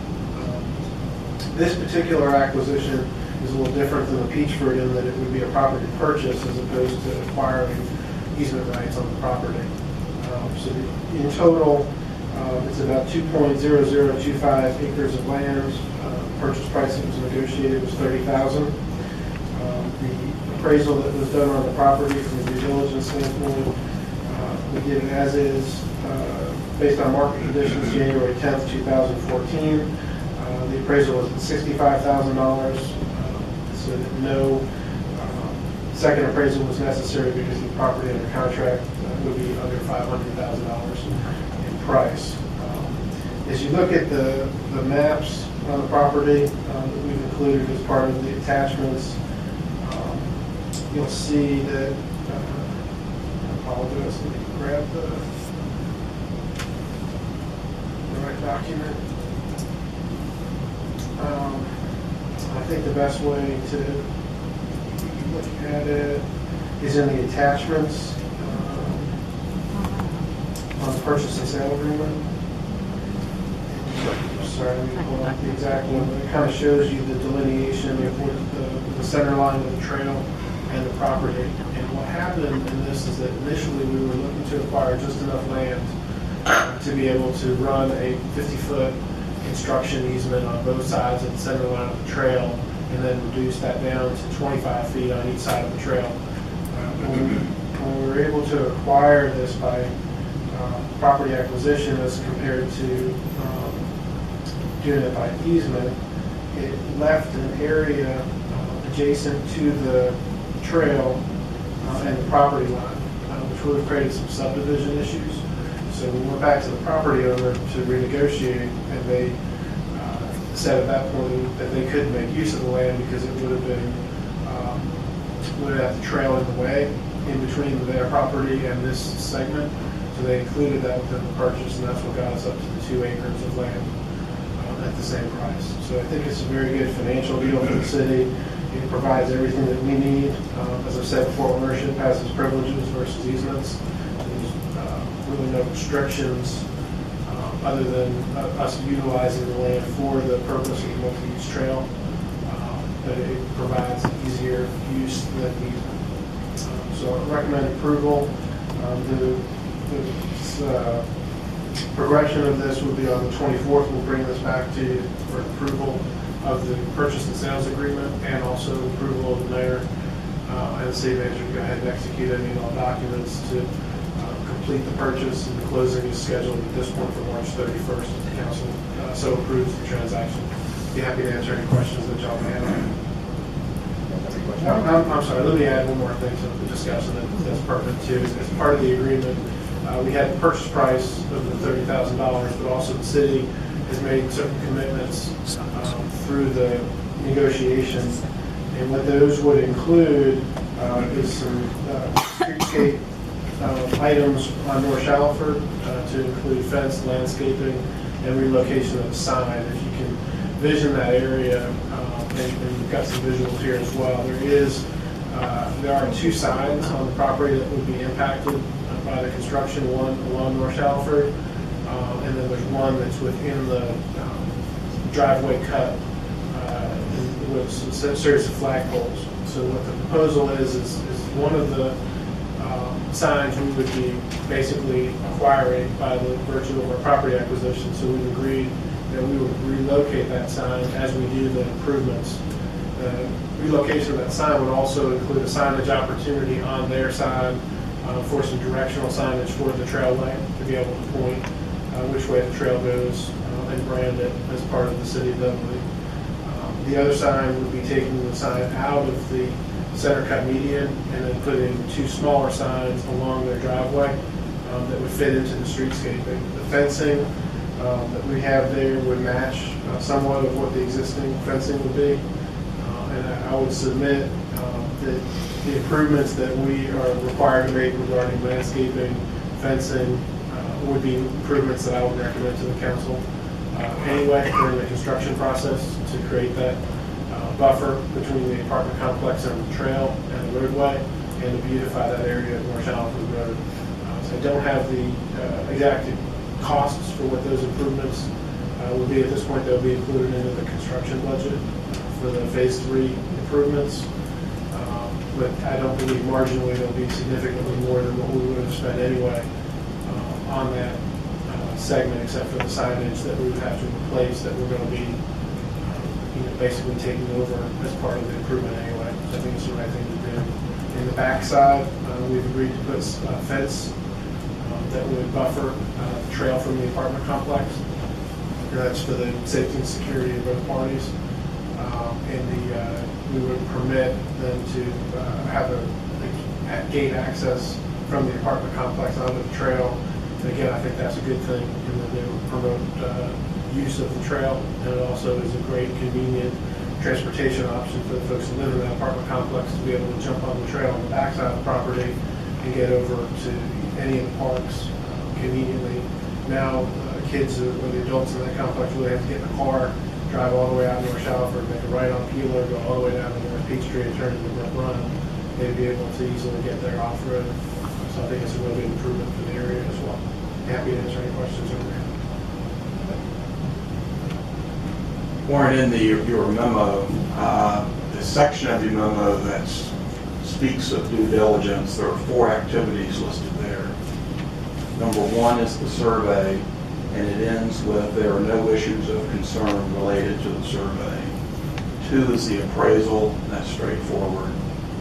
Number 3 is the environmental assessment. It also ends with there are no issues of concern related to the environmental assessment. However, we get to number 4, the title review, and you say you found no significant issues of concern related to the title review. So that would suggest there is some concern, just not significant, whereas the other 2 items say there are no concerns. Could you elaborate what those concerns are, albeit not significant? No, there are no concerns, and I think it's a stylistic issue where we had 2 different authors in those paragraphs.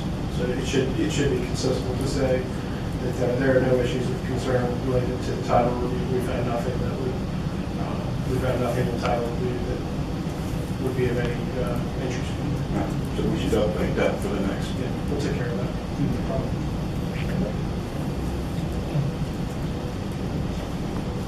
Warren, just I think I found most of this, but Terry has a good point, by the way, because of previous problems. I hope there's he owns this thing lock, stock, and barrel, and he can sell it, and nobody else comes in, right? Correct. Okay, thank you. This thing here, I'm trying to find this 1.919 acres.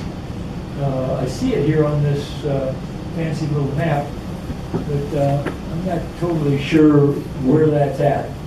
Is the blue line the creek? Yes. Okay. And then this comes up. What is all this other property right around this 1.91 acres? Who owns all that stuff? Let me just get to the same spot you are. Okay. And you're looking at The apartment complex is on one side. Yeah, the apartment complex is It's to the left. Okay. Yeah. So the Is that where that fountain is? yes. Yes. Yeah, this runs right up pretty much against the water. water feature. Okay, but there's other property to the left and right of that isn't a, is that a concern? I'm not sure I understand. The property that we've got within the black highlighted area is the property that we're purchasing. So we're buying that. Yeah, I know, but I don't think I know exactly. All that's one.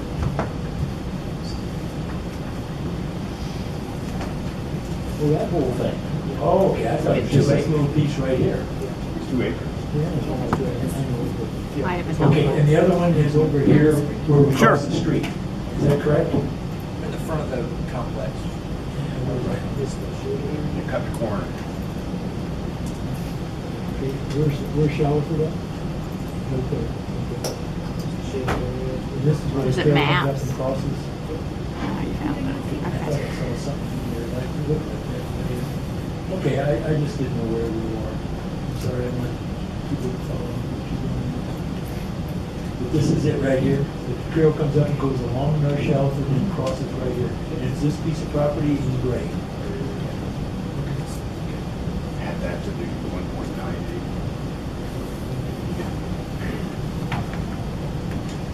Yeah, I would just add that, I think the apartment complex might be getting some good usage out of this trail. Yeah, absolutely. And that's, I think that's great. Just think that, anybody ask them to give it to us? We always ask for a donation first. Yes. So, I mean, I think the price is pretty good for $30,000 for 2 acres is a pretty good deal. All right, anybody else? John? Let me just close by saying this Phase 3 is a beautiful piece of property that's going to be right through the trees, right along the creek. That apartment complex, there's a way to cross that creek now and walk through Brook Run. There's natural trails, and those natural trails are going to stay. This is going to be a wonderful addition to the city of Dunwoody. I've been back there. I've cleaned the creek back there. I'm excited for this phase because it's just a beautiful, beautiful location. Yeah, we're going to put the multi-use trail in, but there's also natural trails that are back there, and us owning this property will give us the opportunity to have some more natural or hiking trails, as I would like to call them. Plus, we got 2 acres of trees that we're adding to our inventory. I know we've been booked up on pretty good every time we cut down a tree, but this will add 2 acres of green space. Anybody else? I've got a request. Would it be possible for us to attach the environmental site assessment to the minutes just so we can have that available? Absolutely. All right, we need to open this up to public comment. So I'm just going to open it wide open. So anybody wants to come up and talk? Come on. Going. Okay. I'm going to close public comment and close the public hearing. I think you got your marching orders on that one, Warren. I think this was pretty much what we've been discussing for a while, and the price was right. So, great. Let's move on. L5, a discussion of the AED ordinance with Terry Nall. Thank you, Mr. Mayor. Public safety is a cornerstone of Dunwoody's existence. In 2008, it was a key reason for our incorporation. On April 1st, 2009, we had our very own police department. Later that year, in September 2009, the fundraising efforts of Bob and Kathy Lumsden led to the delivery of 53 AED units for the Dunwoody Police Department vehicles. Dunwoody signaled then that we were a city willing to step up for public safety. Over the last 4.5 years, the police AEDs have successfully resuscitated 5 lives that without the AED may have resulted in death. One never knows. Sudden cardiac arrest, or SCA, is a leading cause of death in the United States. SCA is often brought on by ventricular fibrillation, a condition in which the heart's electrical activity malfunctions. It can happen to anyone, at any time, anywhere. For the best chance of survival from the most common cause of SCA, a shock from a defibrillator should be delivered within the first few minutes of collapse. The likelihood of a successful resuscitation decreases by 7 to 10% for every minute that passes without CPR and defibrillation. In cities where defibrillation is provided within 5 to 7 minutes, the survival rate is as high as 45%. This is where Dunwoody can take the lead. Now that the economy is improving, new construction and development is on the increase, Dunwoody has an opportunity to once again step up to a higher standard for public safety. The next step in public safety is to ensure these newly constructed, larger public gathering spaces have AED equipment installed as life safety equipment, just as an overhead sprinkler system and fire suppression systems are, just as fire extinguishers are, just as emergency telephones for elevators are already required.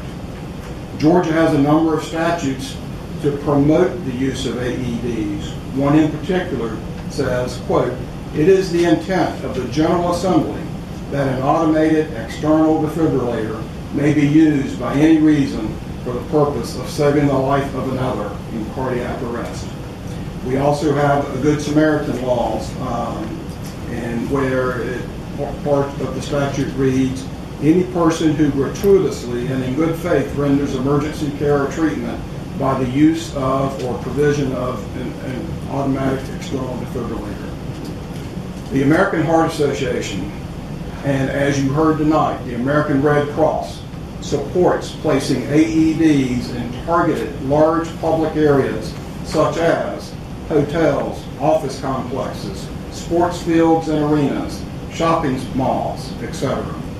Public access to defibrillation, PAD or PAD as it's called, means making AEDs available in public and or private places where large numbers of people gather, or where people who are at high risk for heart attacks live, work, and play. Both of the organizations I mentioned are committed to partnering with Dunwoody for AED and CPR training programs to complement an AED initiative here. Depending on the source, AEDs run around $1,200 and would be a minimal cost in the total scheme of a large development project.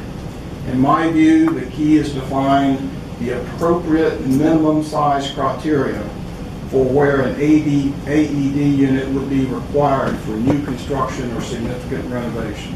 There is no intent to place a burden on small businesses. The purpose of my adding this to tonight's agenda is for us to have a discussion of whether others on City Council will join with me in redefining public access to defibrillators as a mandatory life safety equipment requirement in Dunwoody for certain types of construction going forward, as evidenced in the agenda packet memo from Steve Foote. It is my hope that working together we can find consensus on the parameters for an ordinance to move forward. So, Mr. Mayor, let's begin the discussion. John? I'll jump in. It's a public safety device. I'm just wondering why we're only doing it for new construction. Are the lives of the people who live in those types of facilities or work in those facilities or visit those facilities not as valuable? Should we not be looking at it from that perspective? It's a policy issue. The memo from Steve does have as a bullet of part of this program is to discuss a plan if we are so inclined as a consensus to have retrofitting, but that would be a policy decision of council. Because we've attached a an ordinance from Florida, and they didn't grandfather anybody. 6 months, you had to have it. Now they may have different criteria that you may have in place or are proposing. I like the idea. It's just a matter of getting it to the right fit, to the right building size, to the right structures. But under the right circumstances, I feel no reason why we shouldn't even mandate it in every health club, in every hotel. I don't understand why it would only be for new. That'd be my only real comment.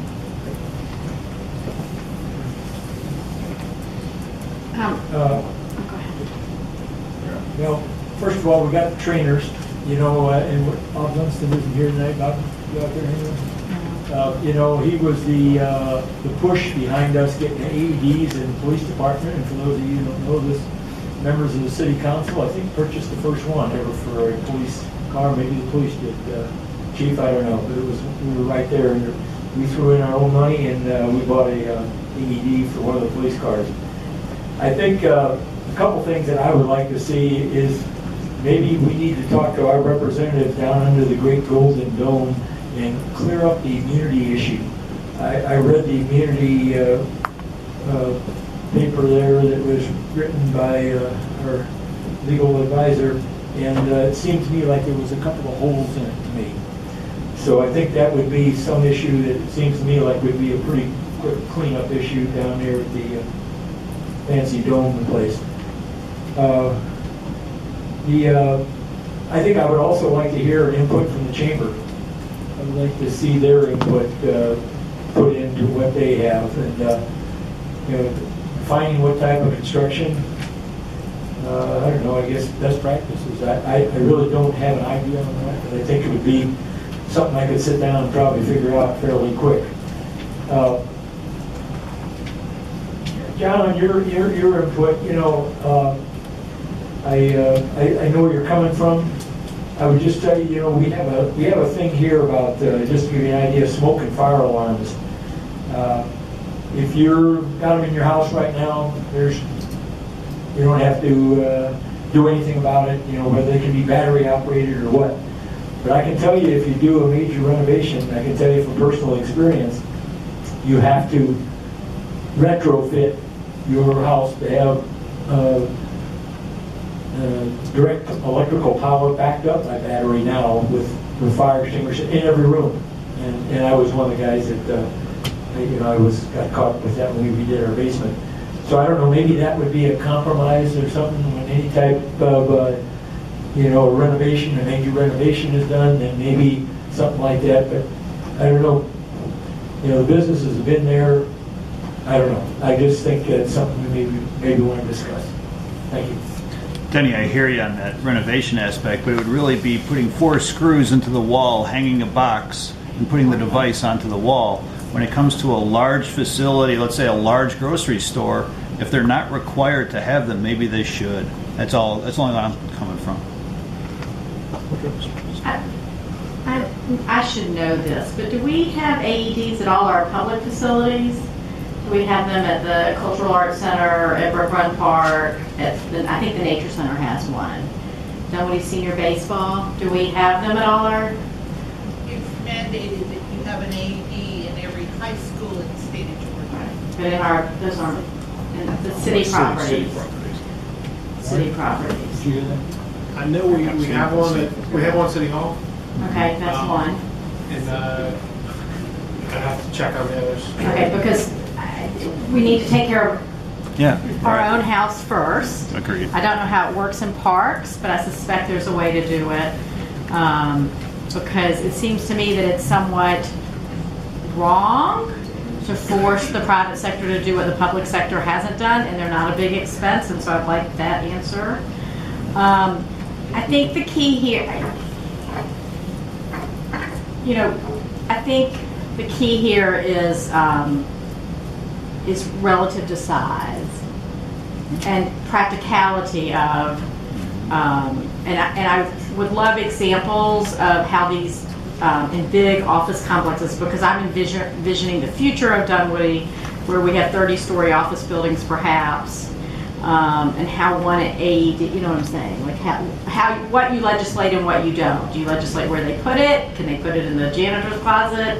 All that kind of stuff. And so that's some of the stuff. And I would like a little more understanding on the what's protected, the Good Samaritan. I would hate to inadvertently put a citizen in a position that we didn't need to, or not even a citizen, just someone who works in the city. As to John's point,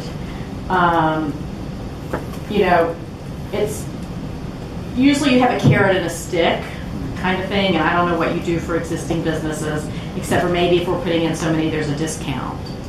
And do you need one in every business in a shopping center, or do you just need one in the shopping center? Those are the kind of things that we need to answer before going forward. I would presume that all senior housing would have it, just for obvious reasons, but if not, maybe we ought to quickly mandate that. If I may, I think our purpose tonight is to flesh out conceptually, are we in favor of something? The devil's in the details, as they say. Absolutely. So far, I've heard, I think, that conceptually, we're okay, and it would be okay for Steve to move forward with fleshing out some additional details, but we haven't heard from everyone else. I haven't talked yet, I can go on for hours, but y'all can start.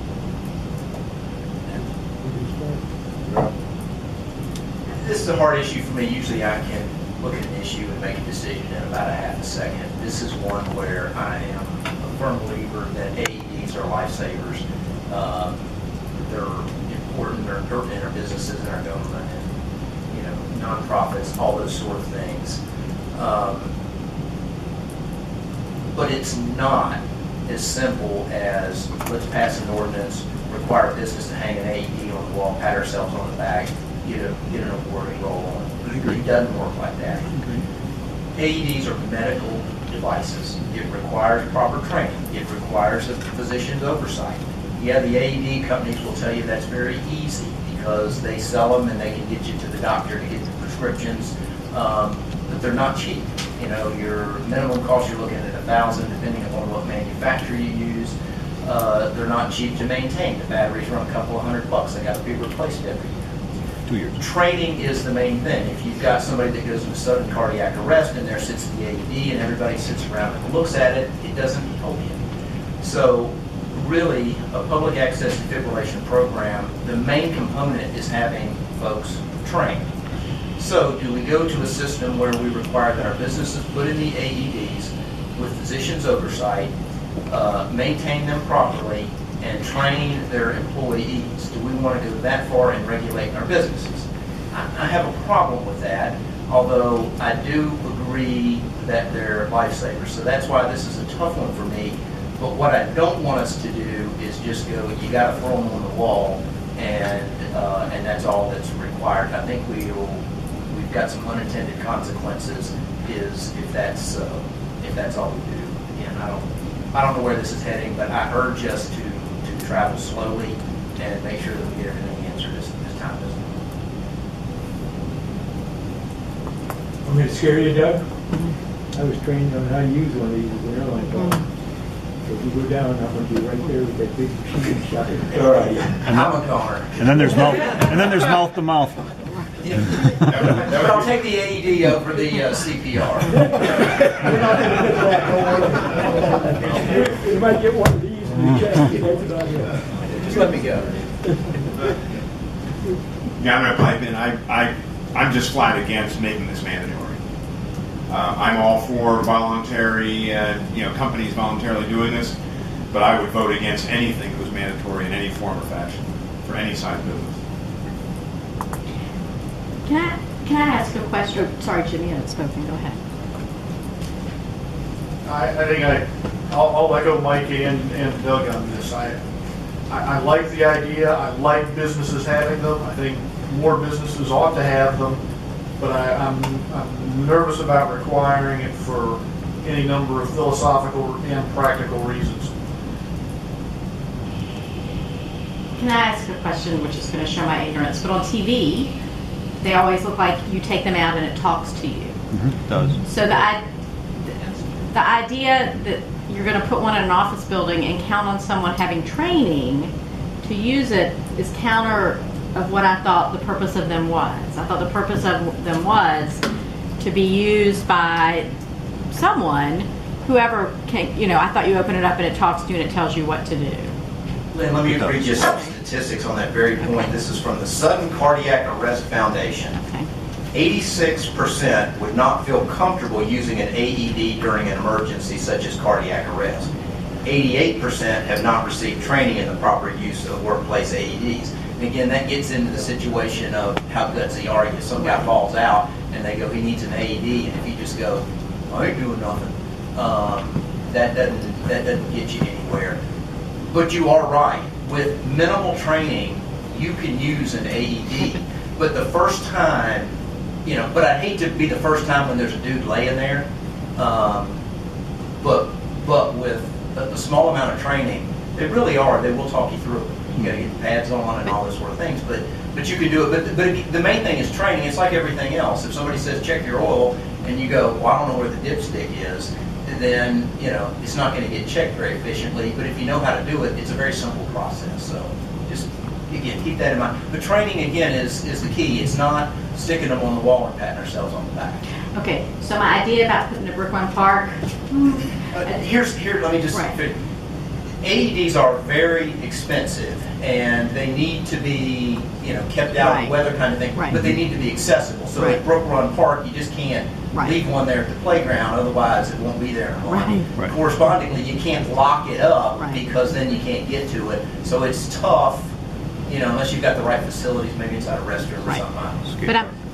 But I'm still struggling with a little bit of training, because if you have an office building of, in my 30-story hypotheses, of 3,000 people, or 8,000 maybe, in a complex, the odds of the person collapsing and the person having training, I think that I just need more information before I can obviously take a firm stand either way on this. So I know we'll get more information as we move forward just in this process, and I still would like the answer about our indoor city facilities.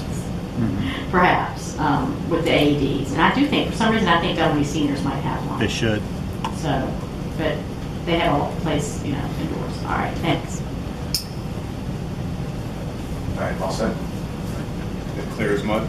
Clear. I think I'm counting at least 4 that want more information on how this might work. I mean, I'd like to see it proceed forward.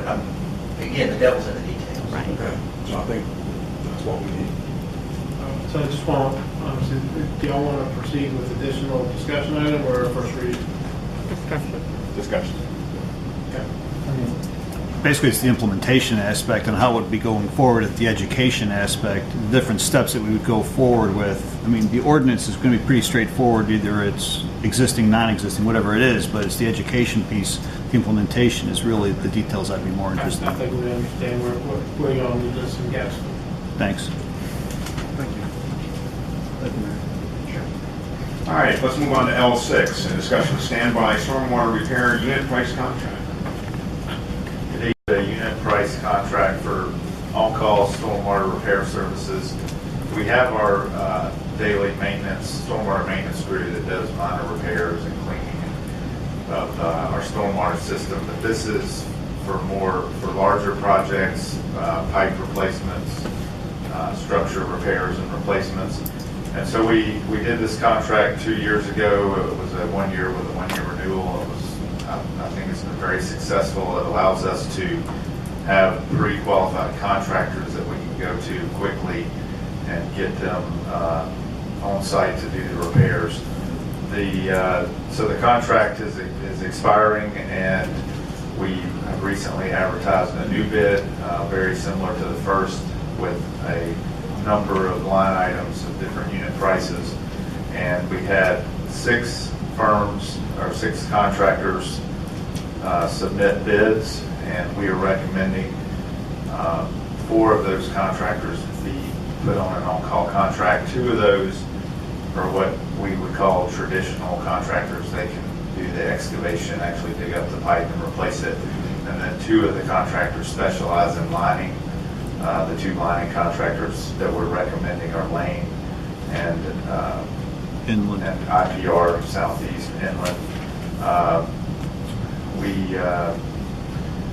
We looked at the prices from 2 years ago to this year, and we've got about a 6% increase on average. A few things went down, some went up, but on average it's about a 6% increase, which based on the way trends are going in construction right now, I thought that was pretty good. I was a little surprised that it wasn't a little higher. So the 3 of the 4 contractors, Georgia Development, Southern Premier, and IPR, are on our current contract, and Lane, who used to be known as Reynolds, and had done some work for us previously. So we're familiar with all 4 contractors, and we recommend those contractors for approval. Michael, let me just ask a quick question. When you first started talking, and it's somewhere along here, I'm trying to find what I read earlier, it was also about just cleaning out the piping, or is it really more repair and replacement? It's more repair and replacement. We have our Roadworks is currently our day-to-day maintenance contractor. They can clean pipes out, they can repair catch basin lids, do some minor repairs. We even sometimes have them do replacements, but we keep them on some of the smaller things, and these guys are for the more complex projects. Okay, so they suck out all the sand that we spread on all of our roads the last couple of summers. We're going to be sweeping the streets and. Oh, really? Yes, the streets where we still have salt and gravel. We're planning to go around with street sweeper. I think the salt's gone. They might get probably so. But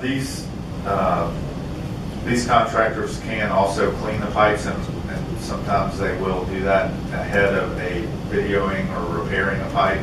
But just routine maintenance, we have another contractor here every day for that. Michael, is this all of our, would these four companies be doing all of our stormwater work, or is this just kind of, hey, we just found something, unforeseen repairs, or is this for planning, hey, we're going to do that, we're going to replace that pipe like we did on Mount Vernon on a certain date? Would they be doing that too, or would we bid out those jobs? They would be doing all, the Mount Vernon things were done under our on-call contract, unless it was a really large, unique job. We had one a couple of years ago, which was retrofitting a stormwater pond. It was a pretty significant project. We bid that out separately, but any type of pipe replacement or major repair that we would plan, we would typically do with one of these contractors. Apparently you're happy with the three that we had? Yes, I think it's been very successful. Michael, there were 6 bidders and 4 you're recommending, and you did mention 2 specializing pipes and 2 specializing linings. Was the intent all along to select 4, 2 of each? And that's the reason, say, for vendor number 5 to not be recommended? Yes, I would say, based on the bids that we got back, we intended to select at least 3 or 4. Last time, we really only had one lining contractor. This time, both of their prices were competitive, and they were, one of them is lower in some types of lining, and the other is lower in other types of lining. So I think having 2 of each type of contractor gives us advantages. If one of them's busy or one of them starts to not do as good a job, we have 2 options. And also, some of them are cheaper in other areas versus the other contractor. So we can look at it by job and say, well, this contractor, based on their prices and the scope of this work, is really the best fit for this job. And so I think having 2 of each gives us flexibility and is cost effective. The reason I was asking, I was wondering if site engineering, which it would be vendor number 5, the qualitative ratings from the folks, they're right in line with the top 4, and it's only the price that's different. So I gather they're a little more expensive. But I wonder if, because of the qualitative, does it behoove you to have them as a 5th vendor, so that you got a lot of things in, you've got another resource you could go to, particularly if it was a component that they are especially competitive on the price, that's all. Yeah, I mean, it certainly wouldn't hurt. I think across the board, looking at the cost several different ways, they were consistently, I believe they were, compared to the other 2 traditional contractors that we are recommending, they were consistently 3rd.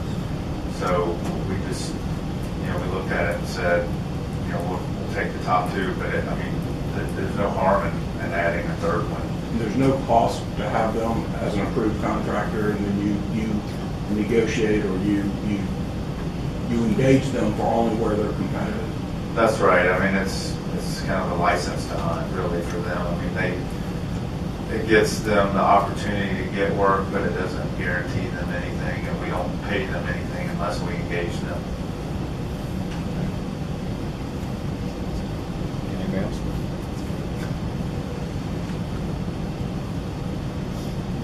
Okay.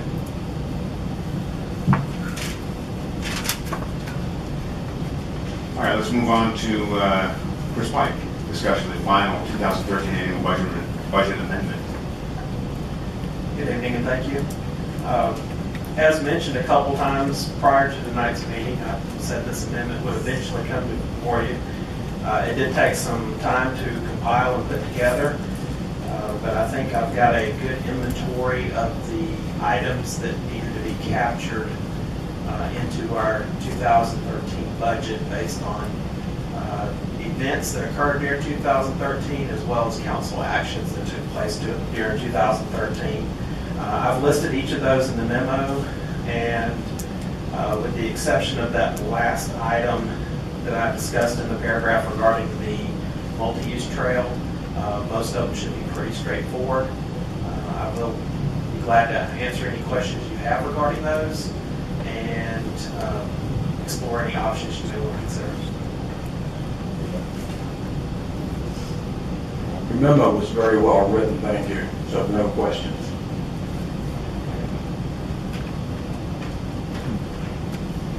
With that in mind, there'll be a resolution at the next council meeting for your approval. Thank you. Thank you. Let's move on to L8, discussion revising the stormwater fee-based, discussion of revising stormwater service fee rates based on an inflation index. And that's you, Chris? It's me. At our council retreat earlier this year, we discussed the uniqueness of the stormwater utility and how the rates and the revenue is somewhat consistent, even though the expenditures increase over time due to inflation and market conditions, etc. You just heard from Michael, for example, this renewal of the standby water stormwater contracts. There was about a 6% increase over what we were paying in the previous 2 years, 2011 and 12. And what this resolution would attempt to do is level the increases over time to hopefully match inflation for covering the cost of operating the stormwater utility, so that you're not left with huge increases just due solely to inflationary reasons. You'll recall the DeKalb stormwater rates, for example, were the same for many years, and what that meant was over time, as cost increased, more and more of the revenue went towards covering operating and less went toward covering capital, which eventually put a strain on the infrastructure system. So we've looked at different ways to try to match an index to the utility, and the one that I came up with that best matched what we were looking for was the municipal cost index, and that was because it factored in things that we buy, such as concrete, fuel, asphalt, etc., as opposed to CPI that can factor in food and travel and entertainment, etc. So what I have before you is a resolution that would essentially set the stormwater rate each year based on how that municipal cost index changes over time. And with that, I welcome any questions that you might have or explore any options that you may want to look at. Do you have a sense of how the MCI, that municipal construction index, has compared over the years, say to CPI and the like? Is it comparative schedule with that? Yes, I did look at that, and I can certainly provide that information before our next council meeting with that agenda item. Over time, inflation, one area may catch up with the other. There's been exceptions, such as health insurance, for example, has consistently outpaced inflation. But for the most part, you'll see electronics may go up in one area, but then it drops off, and you'll see fuel increase in one area, but then it drops off. So over time, they're all pretty similar. But what the MCI's advantages is for year to year, it's going to be a little closer to what your actual costs are compared to something that's going to be closer over time.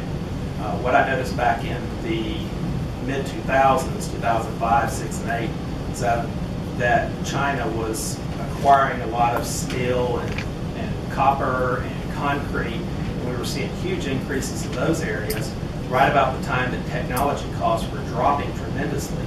So you'll have MCI up here, whereas CPI may be down here. But over time, those tend to kind of level off and compare closely to each other. And then related to that, and I don't know if Michael needs to answer or you do, but at the retreat, we talked about the sustainability of our stormwater rate. Does this give us the sustainability that we need for that? Does this fit with what we discussed at the retreat to have that sustainability? This helps us get closer to that if it doesn't achieve it. Obviously, the timing of the age of our infrastructure, it hitting its crucial mark all at the same time, could create some pressures down the road that an MCI is just not going to address. But all else held equal, if 1/30th of your infrastructure wasn't put in place every year, then this would be a great way to accomplish that. So it's my recommendation to have something like this for the normal repairs and maintenance increases that occur over time just because of inflation, and then address some of those other more critical issues as they come up on a case-by-case basis. Okay, thank you. I favor the index of the resolution. Chris, I understand that we have a fund specifically for stormwater, but it's also, we could look at as construction or capital costs that we have host that's available for that. What's the philosophy on raising this tax rate? I guess it's because it's for that specific thing instead of going to host or other funding mechanisms for the work. Sure, I'll be glad to address that. The biggest issue here is this is a utility rate. And the way the utility systems are set up is that the users of those systems should be paying for the expenses of that fund. It's a little different than taxes in that taxes you may pull from one area, say commercial, to help subsidize a higher burden, such as parks and recreation, whereas a utility system is not the case. So your Georgia Power bill, the more utilities you use at Georgia Power, the higher your bill will be, and it's proportionate to the amount of strain that you have on that utility system. You could use some of your host funds or other capital general fund dollars for stormwater, but I think that starts you down a road that I wouldn't suggest we go down, mainly because of the strain that it puts on the general fund and the philosophical difference that that's just not what a utility fund is supposed to do. And finally, did I see the fee? What's the proposal for 2014? What's the rate? Do we know what the rate is now versus proposol for the next, Yes, based on where we're at? Current rate for an ERU is $69. Right, I saw that. This, it would go to $70.09. So it's amounted to a 1.58% increase for 14. Great, thank you. So, Chris, can you tell me how commercial entities, because maybe it's, the ERU is residential unit, is that correct? Equivalent residential unit, yes. So how do commercial entities who certainly impact our stormwater system contribute? It's that same ERU, but a commercial facility would have more ERUs. It's a measurement based on the amount of impervious surface that they have. So somewhere like a parking garage or a mall, for example, with a large amount of impervious surface, would have more ERUs and would pay a higher rate. And what about a multi-unit housing? Same principle thing? applies, yes. It's basically one 1 ERU times every 3,000 square feet of impervious surface, Okay. regardless of use. But for homes, it's just the Except for- $70 a year. Correct. Thank Yes. you. Just a quick thing, we all started, why we started the utility fund was very easy. We all paid about $1.18 million a year, our citizens did, into the utility fund at DeKalb County, and when we took a look at keeping it down there, we found out that utility fund didn't have any money in it. So consequently, we didn't think we would get too much from it. So we said, well, we'll just take our $1.18 million and put it in our own pot. And that's what we've done. We also know that stormwater is our largest liability in the city by far. Far exceeds anything else we got by many, I don't know what, probably about 3 to 4 times anyway.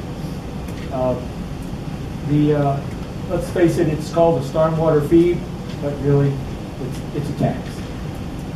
If we do go down this road, and I'm not saying we shouldn't, I think we need to set a cap on what we can increase it by, regardless of what the MCI says or anything else.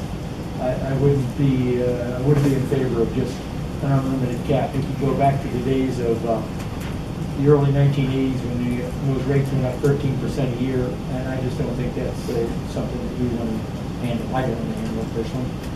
So those are just a couple of my suggestions on it. Mr. Mayor, you got it back, and everybody's done. Unless you will. I have one comment. I'm in favor of this. I don't see a reason for a cap. I think at some point in the future, if all of a sudden we find ourselves with a lot of money in that account, city council can certainly shut it off. So I don't really think that it's some sort of an evergreen thing that can't be turned off. And I would like to comment to that. You'll notice in the resolution, I notify council before we notify the county of the new rates as to what that rate will be, to give you adequate time to say, oh, now that's a lot more than we think we need to be doing. Let's think this over, let's talk it through and make sure that's what we really want to do. So if MCI for some reason came back at 8, 9%, and that seemed like an unreasonable number to just implement without consideration, you certainly have the ability to trigger a discussion before we have to notify the county of the new rates.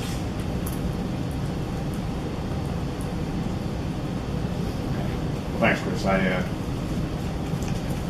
I worry that another big storm like '09 hits and we get depleted pretty quickly. But good. Thank you. All right, Michael Smith, you're up with a discussion of design contract amendment for the 19-acre park, number L9.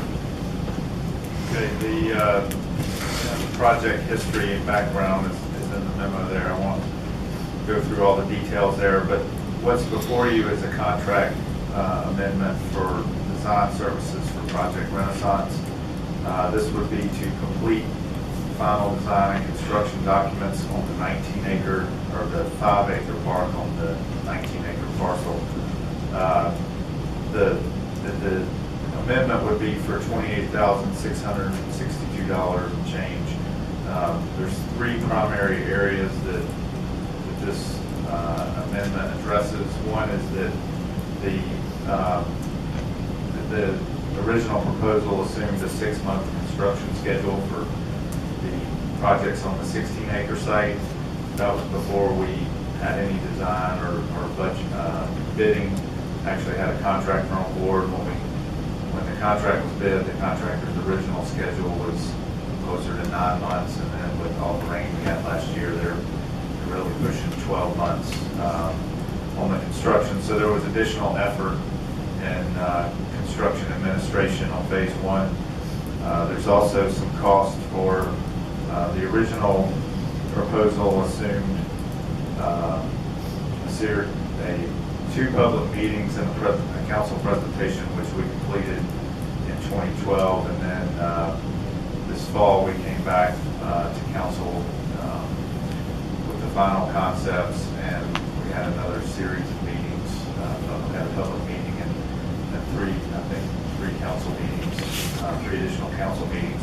So there was some effort involved there with revising the concepts and getting to the final concept that we have now. And then the final thing is in the original proposal, at the time the looking at the 19-acre site, the hope was that our park project would be progressing on the 19-acre site at around the same time as the residential development.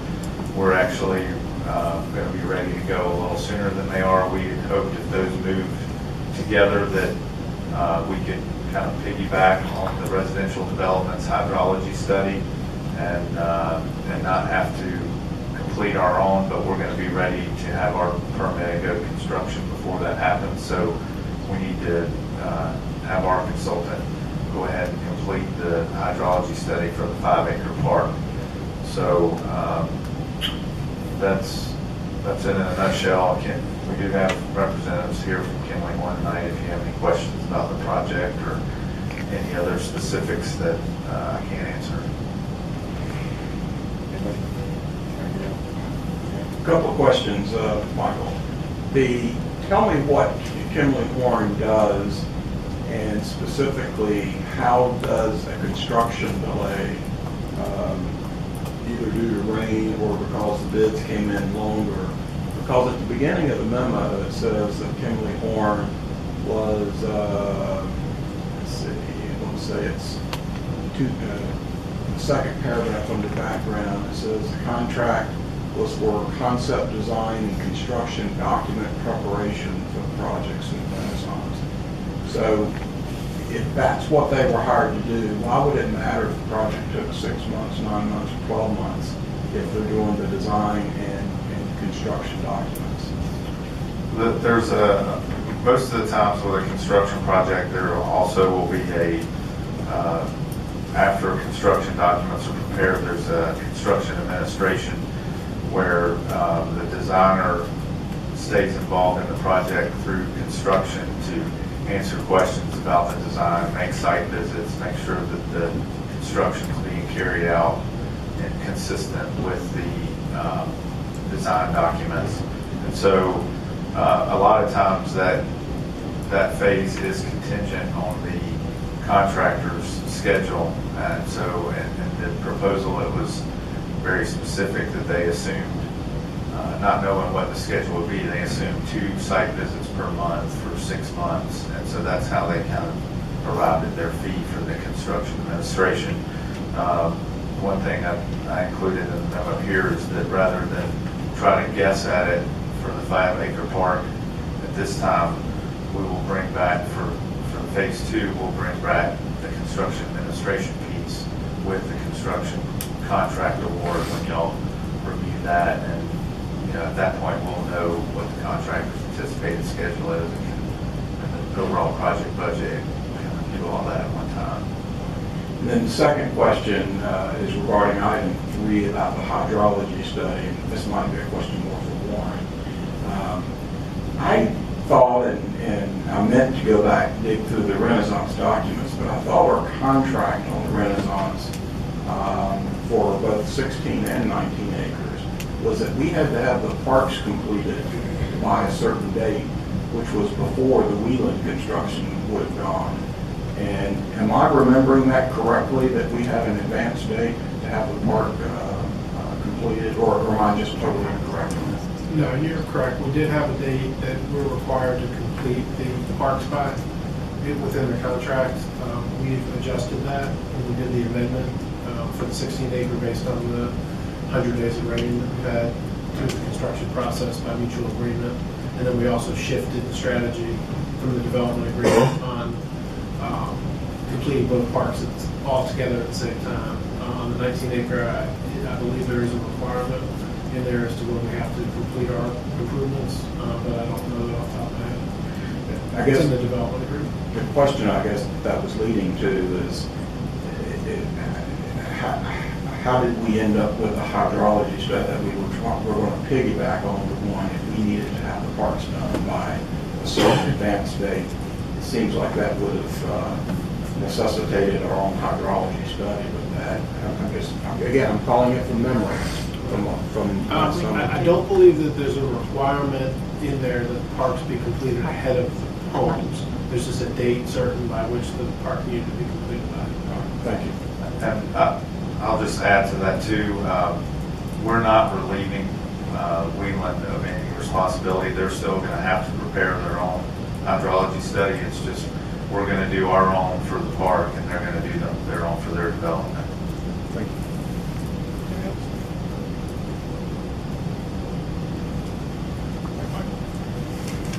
Thanks. Let's move on to L10. The discussion of the appointment of the member to serve on the City of Dunwoody Design Review Advisory Committee. And this is the DRAC actually came to me with Chris Cassina's name, asking if we could appoint him. He would be replacing Joyce Hutmacher, who has been ill for a number of years, I believe, and hasn't been to very many meetings, and decided to step down. So Chris, as you may have seen in his bio, is what we're looking for, and somebody in this field is an architect and a lot of experience in exactly what we're talking about here. The DRAC is a advisory group only. It's not doesn't have any real voting power, but it is influential. So with that, I look for comments. Is Chris in the room by any chance? No, he's not. He said he would be here next the next meeting. All right, great, thanks. Just wondering. Just a quick comment on that. I know Chris from being a long-time member of Kingsley, and he's developed plans for Kingsley for various renovations and such. I think he's an all-around good guy. There you go. All right. Anything else? And he went to the University of Tennessee, so I'm... That's a low hit. Jeez, that almost sank him. All right, let's move on to L11. Discussion of long neck hair.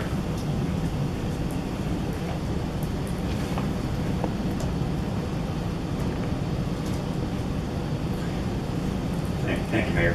As I understand it, there are members amongst the council that are interested in a new ordinance that would address, I think, trash and clutter on the ground around fast food restaurants with drive-up appointments. And so we were asked to put together some information for you to consider. And I guess what we're looking for tonight is to find out if we're on the right track and find out if this is the right direction we want to go. So we put together just one idea for your consideration tonight. This is proposed as an amendment to the zoning ordinance, so that being the case, then only new businesses that would construct restaurants with drive-up windows would have to comply. Everybody else would be grandfathered in. So I make sure that we understood that note.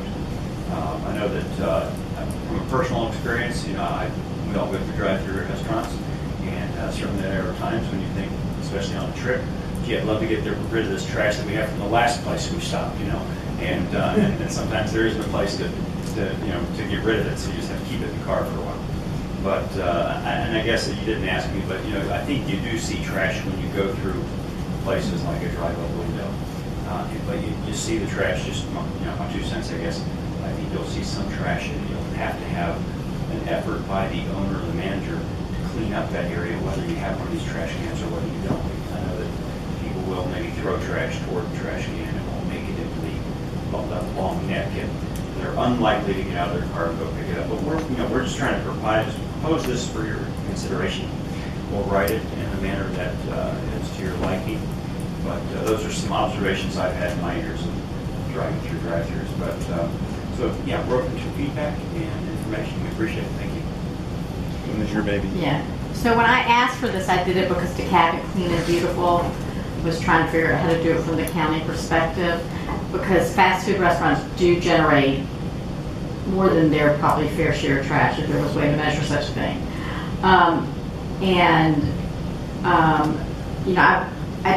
After people read about it in the paper, I had a few people contact me to say that their hometowns clearly had these ordinances because they grew up and every fast food restaurant had these.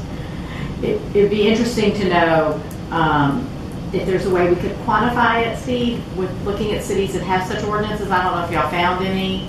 I'll have to ask staff. Okay, if they could find any and see if there's a way of before and after. I'm not in any hurry for this to, I'm in a little bit of hurry because I think there's a couple of fast food restaurants coming, and I only think this should apply. I'm not a big person who believes in much retrofitting, and so, but I think there's a couple of 2 or 3 well, 2 fast food restaurants coming. And so there's no need to put this on the next agenda unless everybody else insists. And I'd rather get some data if we can find it. Sure.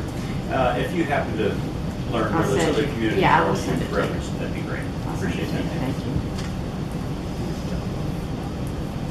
How many complaints have we received from a code enforcement about the problem that this attempts to solve? Can I answer that? Sure. It's not about the code enforcement, it's about keeping litter off the streets. So the idea is that when people, the idea behind it, as I looked it up, is that generally people who go to fast food restaurants go to them more than once. And some of the less thoughtful people will throw their trash out if there's not anywhere to eat because they have their cups and that kind of thing. So it's not about the condition of the trash cans on the property, it's about an easy way for people to dispose of their trash other than in our streets. But how many complaints have we received as a city? Councilman Nall, I'm not aware of any, and, Right, 'cause it's not a I've been code here enforcement. about a month, so I'm not sure if Warren or anybody else is privy to that information, but I'm not aware. I could check on that certainly and ask our code enforcement people if they've had any. It's not the kind of complaint we would generally receive. Normally you get complaints about trash along the street that's dumped, weeds and sign complaints, things like that. This would be an unusual complaint. In all my years of working in planning, I can't remember anybody ever complaining about this.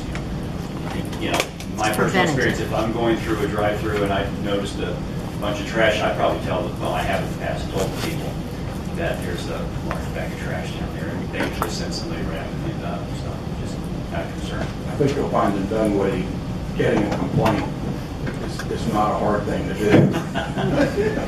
Really? Seriously. But I guess my point is, mandating a life safety element is one thing, but mandating a convenience is another. And I would have a hard time with this. I haven't heard a compelling reason to adopt a new ordinance on this if it's just about convenience.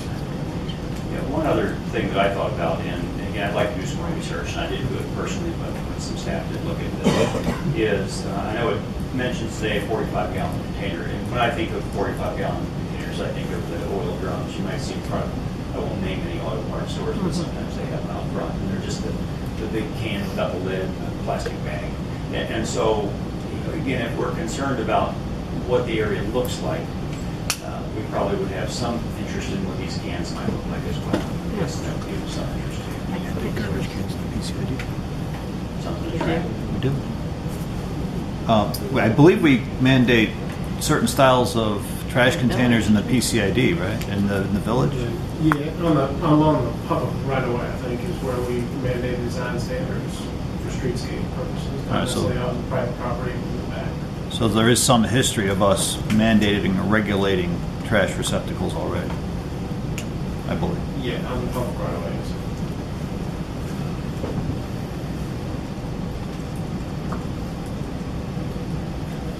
Next. Let's make sure we understand where we're going. So my We're understanding just going is to get a little more information. do a little more information, and then we'll provide it to council, and then wait for feedback to put it back on the future agenda, if y'all just sit down. Thank you. All right, move on to L12, last item. Discussion of proposed amendment to Dunwoody Comprehensive Transportation Plan with Kenny Short. Okay, I'm always last on this, and that's why it never really gets discussed, but the comprehensive transportation plan has, has what I think and what's, I know some members here and what a lot of the citizens think is, some changes. And the basic one that I think of right away is the third lane, the entire route of Mount Vernon. The basic idea there is, of course, if you build it, they will come. And from that standpoint, there was a move here earlier on the intersection of Vermac and Mount Vernon to extend the third lane down to the next thing. And basically, that did get voted down. But I think, if you've got a problem in a transportation plan or any other plan that lasts, 5 years, whatever it is, and basically that's about the time And I think rather than wait for 5 years to correct the problem, I think you ought to correct the problem now. And, this is a living document. There's no other public hearing that we have that draws as big a crowd as this council meeting does. At least I haven't been to one. Well, I'll take that back. I guess the open forum just had, that was a bigger crowd. But basically, this is where the biggest forum is. I don't care how it goes through. I don't care if you go to community council, the planning commission, have public meetings. That's fine. But I just think it's an issue that, from my sense of the public, that this is something the public does not desire. And from that standpoint, I would like it removed from the comprehensive transportation plan.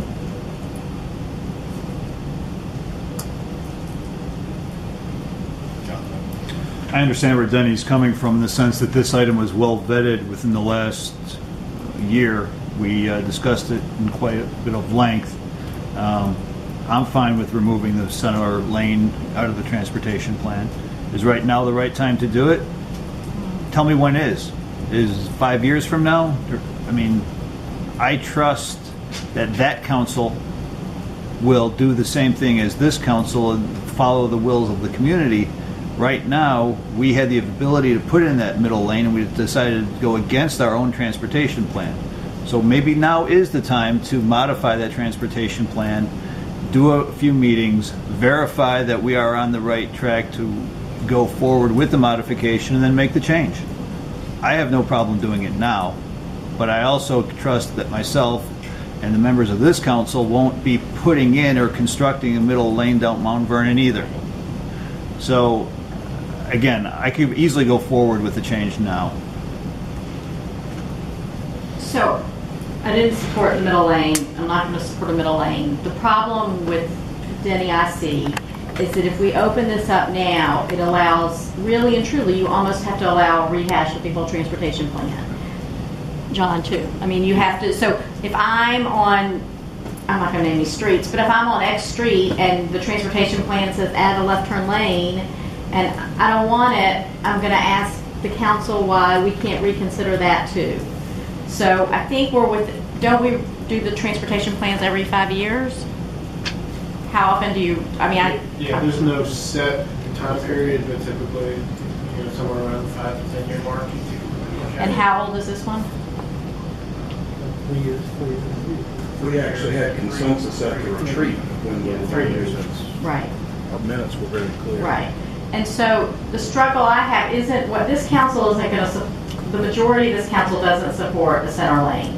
The problem with reopening it is, and we discussed it and we came to consensus as to when we were going to revisit it, is that we can't, it's not right or fair or equitable to take one thing out that some people find distasteful and leave other things in that other people find distasteful. And that's the struggle. So my neighborhood might not want a left turn, not that they're getting one, but, or they might want one.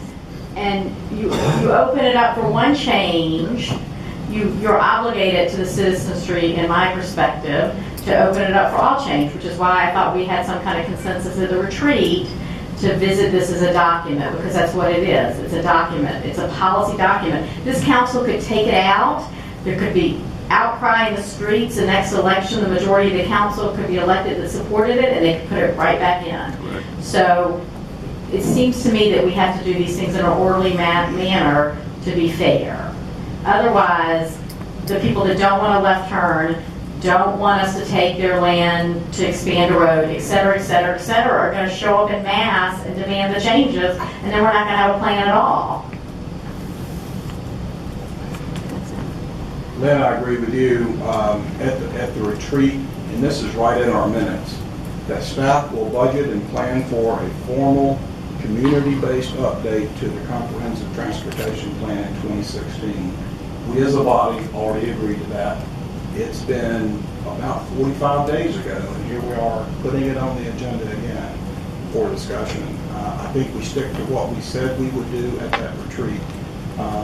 And piecemeal modifying any of these plans is just not the right, is not the way to go, as Lynn has indicated.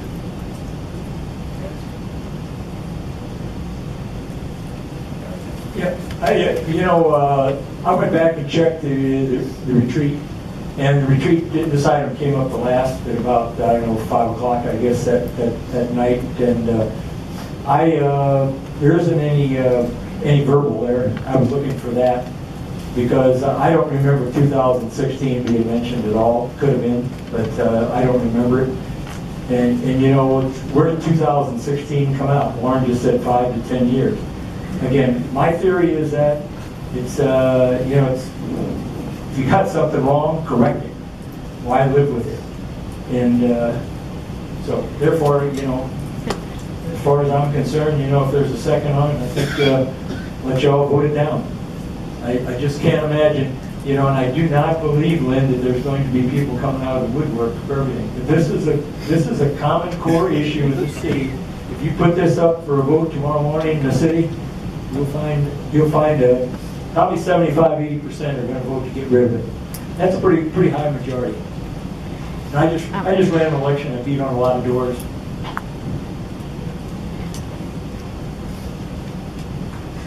Denny, I agree with you that I don't see this council building a center lane down Mount Vernon. We've had opportunities to do it before. We've done sections of Mount Vernon. It hasn't come up.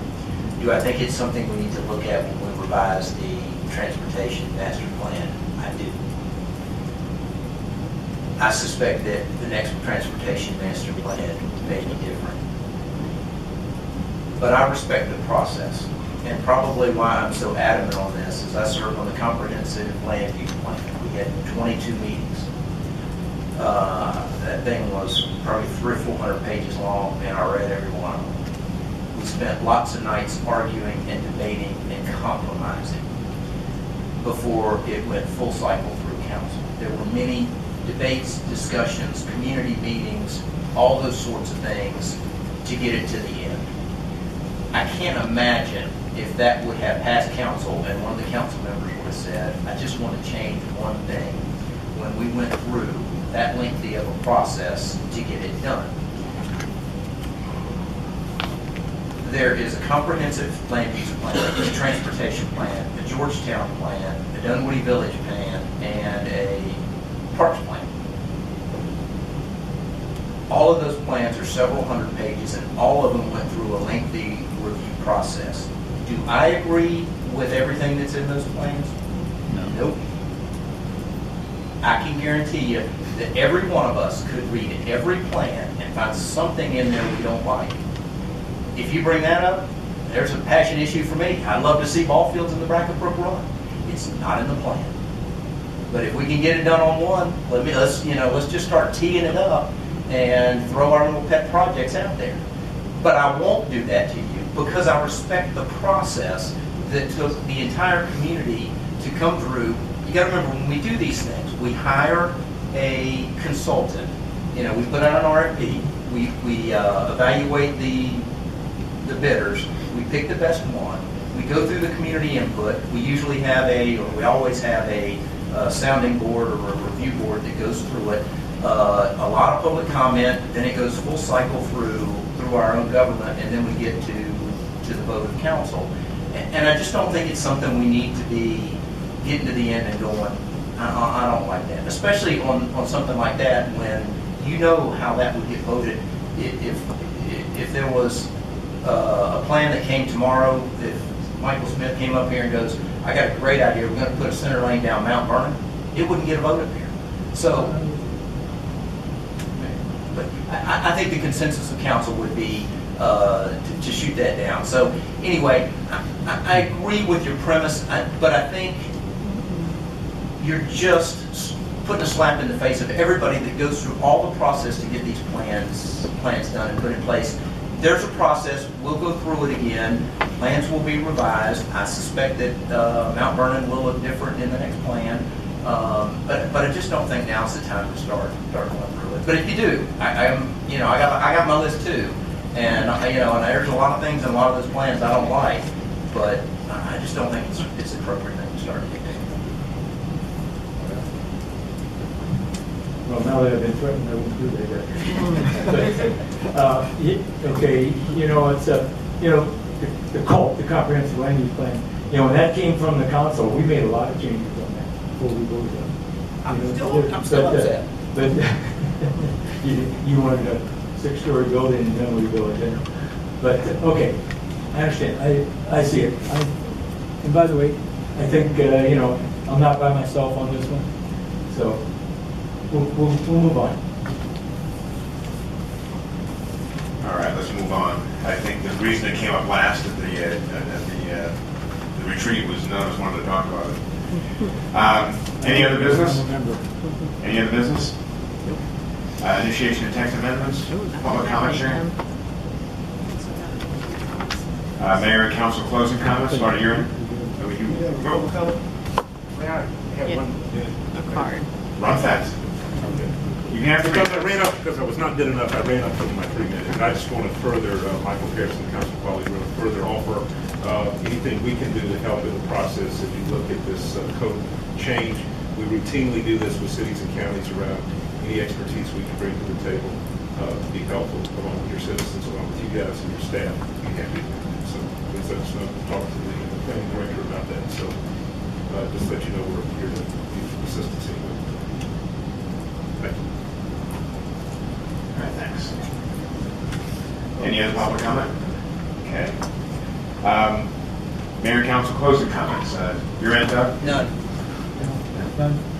No. All right. Move to adjourn. All in favor? Aye.